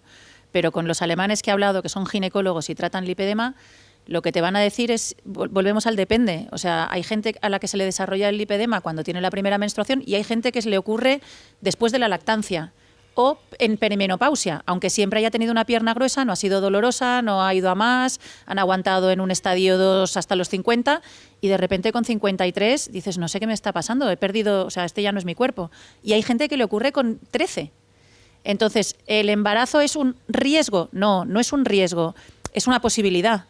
Puede cambiar, estés operada o no estés operada, pero no va a ser de golpe. No quiere decir que porque te quedes embarazada tu lipedema avance a un estadio superior en los 3 meses siguientes que estés dando el pecho. O sea, no. Ahora, tenlo en cuenta, si te has operado muy joven, que cualquier cambio, sea esto, sea una mudanza a Singapur o sea perder a tu padre en época de COVID y no poderlo ver, puede hacer que esos cambios repercutan en tu salud. Entonces, hazte cargo de tu enfermedad, ves a tu fisioterapeuta, consulta con tu nutricionista, cuida tu actividad física, cuida tu estado emocional, cuida y ponte tus medias. Tienes una enfermedad de riesgo en ese sentido, diría yo. A ver, una cosa importante. Vamos a pensar cómo funciona el embarazo. El embarazo a nivel graso no deja de tener un impacto en acumular grasa para luego poder amamantar. Esto viene de antaño, es decir, cuando antes había sequías, había cosechas malas y demás, era fundamental que, estamos hablando de la prehistoria, que la paciente acumulara grasa para luego poder amamantar. Entonces, inevitablemente en un embarazo siempre va a haber ganancia de peso. Bueno, casi siempre va a haber ganancia de peso, ¿de acuerdo? Entonces, en general, suele haber una bajada posterior. Bueno, todo lo hemos visto, ¿no? En pacientes o sea, en personas que conocemos. ¿Qué sucede? Que el embarazo sí tiene un impacto hormonal importante y yo sí he visto muchos casos de, bueno, recogidos de cuándo empezó. Bueno, empezó la pubertad, pero el aumento más llamativo fue con mi primer hijo, con mi segundo hijo, con mi tercer hijo. O sea, hay un aumento muy marcado con los embarazos en general, que no siempre pasa, pero a veces pasa. Entonces, una pregunta muy clásica que yo recibo en la consulta es, ¿entonces me opero antes o después? ¿No? Entonces, yo creo que la mayoría de los cirujanos internacionales que nos dedicamos solo a esto, preferimos operar antes, porque la cantidad de células que vamos a dejar remanentes va a ser mucho más fina y cuando llegue el embarazo, esa cantidad de células que van a responder son mucho menores. Entonces, la distensión va a ser mucho menor. Nosotros sí tenemos muchos casos de pacientes operadas que luego se han quedado embarazadas y en general hay una ganancia discreta. Y encima luego tiende a recuperar. Entonces, lo que sí es verdad que si a lo mejor está operada en pierna baja y en brazos no, pues sí vemos que el embarazo actúa en aquellas zonas donde todavía están sin tratar. Hola, buenos días. Gracias por la ponencia. Bueno, un apunte a la compi que ha preguntado. Yo estoy en contacto con muchas mujeres a diario con lipedema. Sí que se acusa también, más que incluso en el embarazo, en el momento de la lactancia, para tenerlo en cuenta. Nada, simplemente era ese apunte. Y nada, mi pregunta es, no sé si disponen o si tienen pensado incorporar algún tipo de seguro por si acaso hay alguna complicación. Yo conozco algunos casos y algunos muy graves de ulceraciones posteriores a la cirugía, ulceraciones que producen unas cicatrices de por vida, unas cicatrices importantes y bueno, tener este tipo de seguros que a lo mejor, porque luego después de un desembolso como es el tema de la cirugía, que te deriven a otro profesional que también vas a tener que pagar mucho dinero para poder compensar esa cicatriz que se te ha quedado ahí. Me gustaría saber si tienen pensado incorporarlo, si ya lo tienen. Sé que hay algunos cirujanos que lo tienen, pero que incluso no lo utilizan cuando esto sucede, cosa que me parece bastante grave. Y nada, simplemente saber qué piensan sobre esto. Gracias.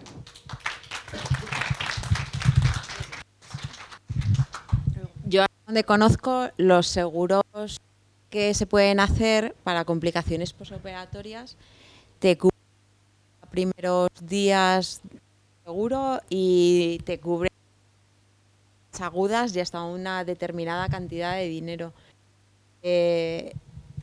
Yo no creo que haya ningún seguro que cubra todo esto que... Pues sí. Yo que yo sepa, nosotros en cirugía plástica no lo tenemos tampoco. O sea, hay un seguro de responsabilidad civil en el caso de que hayas hecho algo mal. Luego hay seguros que suscriben los pacientes. O sea, por ejemplo, en caso de prótesis de mama, donde el paciente se hace cargo de un seguro para que le cubra durante más de un año en el tema de prótesis, por si hubiera alguna complicación. Que te cubran, por ejemplo, una cicatriz, no hay un seguro que te cubra el tratamiento de una cicatriz, porque eso puede ser una consecuencia, puede ser multifactorial. O sea, el tema de los seguros es... da igual que sea del hogar como que sea médico, tiene tu póliza, o sea, tienes que saber el cómo lo cierras, con quién lo cierras, con qué cantidad te cubres, con qué... Creo que por lo que estás diciendo yo tampoco conozco que haya ninguno...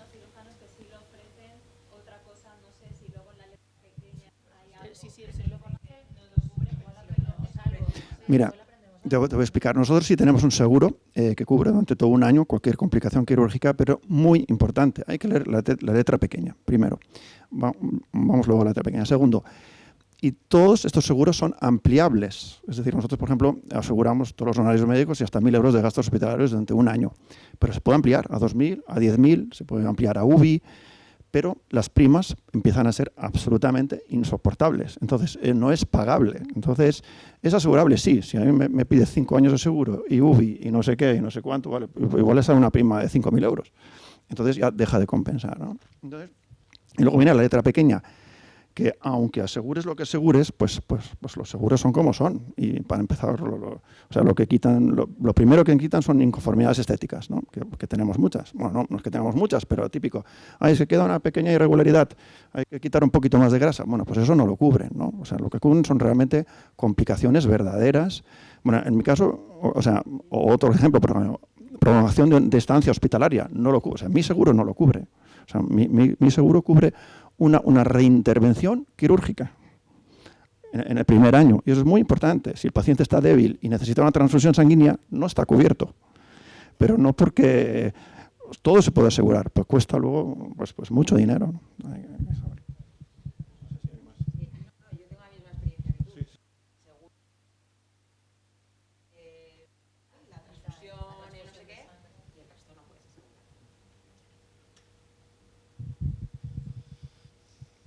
Hola, habéis hablado de la patología venosa y que habría que descartarla antes de plantearse una intervención del lipedema. Una vez haber acudido a un vascular, haber visto que hay una patología venosa y haber tratado esa patología venosa, al final el sistema venoso ya no... si se queda, por ejemplo, un sistema venoso solo profundo, eso puede tener una influencia en los cuidados postquirúrgicos en un lipedema. Efectivamente es crucial una valoración previa con un ecodoppler. Chimarro es que no nos ha desvelado un poco lo que ha descubierto, pero cuando lo desvele pues ya veremos qué hacemos, ¿no? Y el caso es que hay que saber que hay distintos tipos de afectación vascular, ¿vale? Hay una afectación vascular que son las arañas vasculares típicas, que esos son muy frecuentes, que esas no tienen gran relevancia. Hay varices reticulares que son muy finitas, que tampoco tienen importancia, y luego están las venas dilatadas tronculares, que esas lo que implica es que el vaso está no solo más amplio, sino la pared más fina. Estos son más frágiles, por lo tanto eso favorece que posteriormente pueda haber un mayor hematoma y demás, ¿vale? Entonces, una cuestión es cómo se trata esto, porque es que hay igual que en todo hay muchas técnicas, pues en cirugía vascular hay muchas técnicas. Hay técnicas que son de stripping, literalmente te quitan la variz entera de arriba abajo. Hay técnicas que son de escleroterapia, donde ponen unas espumas y las cierran. Hay técnicas endoluminares, que se meten un tubito por dentro y la queman con láser. Nosotros a día de hoy, que las pacientes que hemos operado con tratamientos de todo este tipo, no hemos visto ninguna diferencia en el posoperatorio. Yo creo que el sistema profundo es lo suficientemente potente como para llevar el retorno venoso, y no hemos visto a día de hoy ninguna importancia en este sentido, ¿vale? Sí, a veces pasa que cuando quitamos mucho volumen de grasa, a veces alguna venita que no se veía se hace más visible, pero estaba. Lo que pasa es que estaba un poco englobada en esa grasa.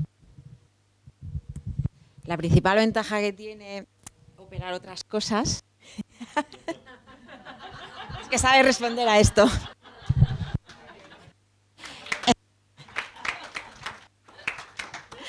A ver, está bien. Es que hacemos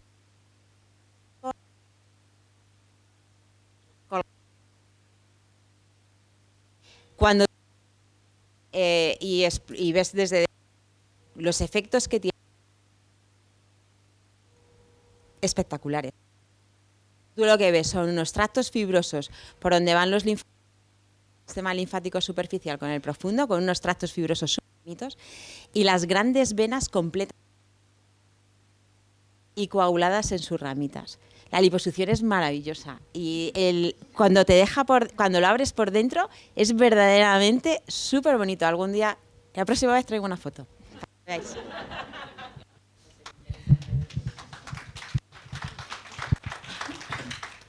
Hola, buenos días. Muchas gracias por las sesiones y por todas las explicaciones. Yo tengo dos preguntas que son relacionadas al tema de la experiencia de los cirujanos. Habéis comentado que tenemos que saber qué experiencia tiene cada cirujano. ¿Cómo se puede saber más allá de googlearlo? Y segundo, ¿tiene que ser un cirujano especialista en lipedema, tiene que ser un plástico?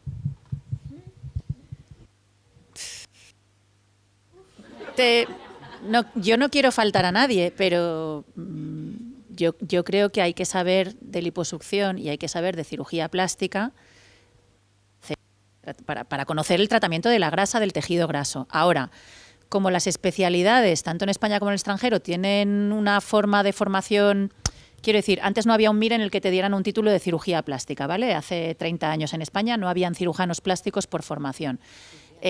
¿O cuántos hacía? Bueno, no lo sé, es que yo lo hice fuera. O sea, yo lo hice fuera. Pues En Inglaterra eres cirujano plástico según unos criterios, en Alemania según otros, en España según otros. Al final tienes que tener experiencia en lo que es superficies de tejidos durante X años, ¿no? Entre 5 y 6.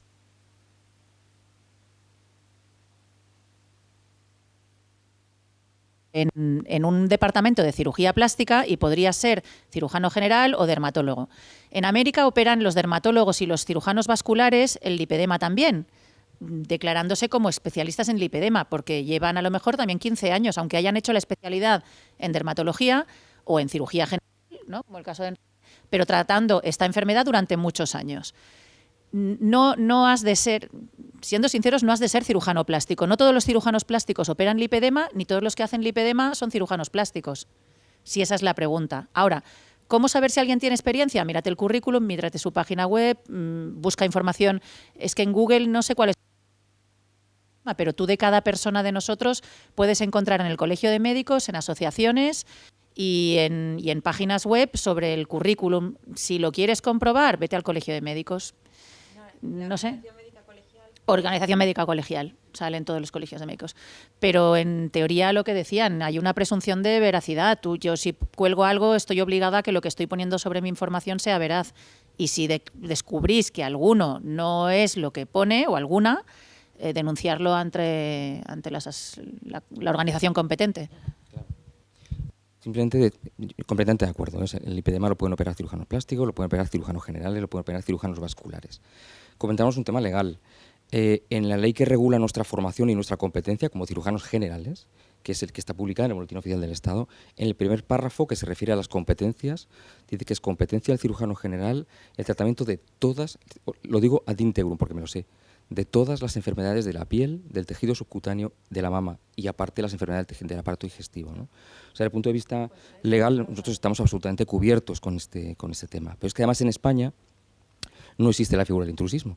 En España un urólogo puede operar temas ginecológicos sin ningún problema, porque simplemente con ser licenciado en medicina y cirugía, y esto hay mucha jurisprudencia en torno, ¿no? Se prima la habilidad y la libertad del médico respecto a la titulación. En definitiva, es la formación, es la experiencia y es la habilidad la que nos va a capacitar para operar y no tanto el título, ¿no?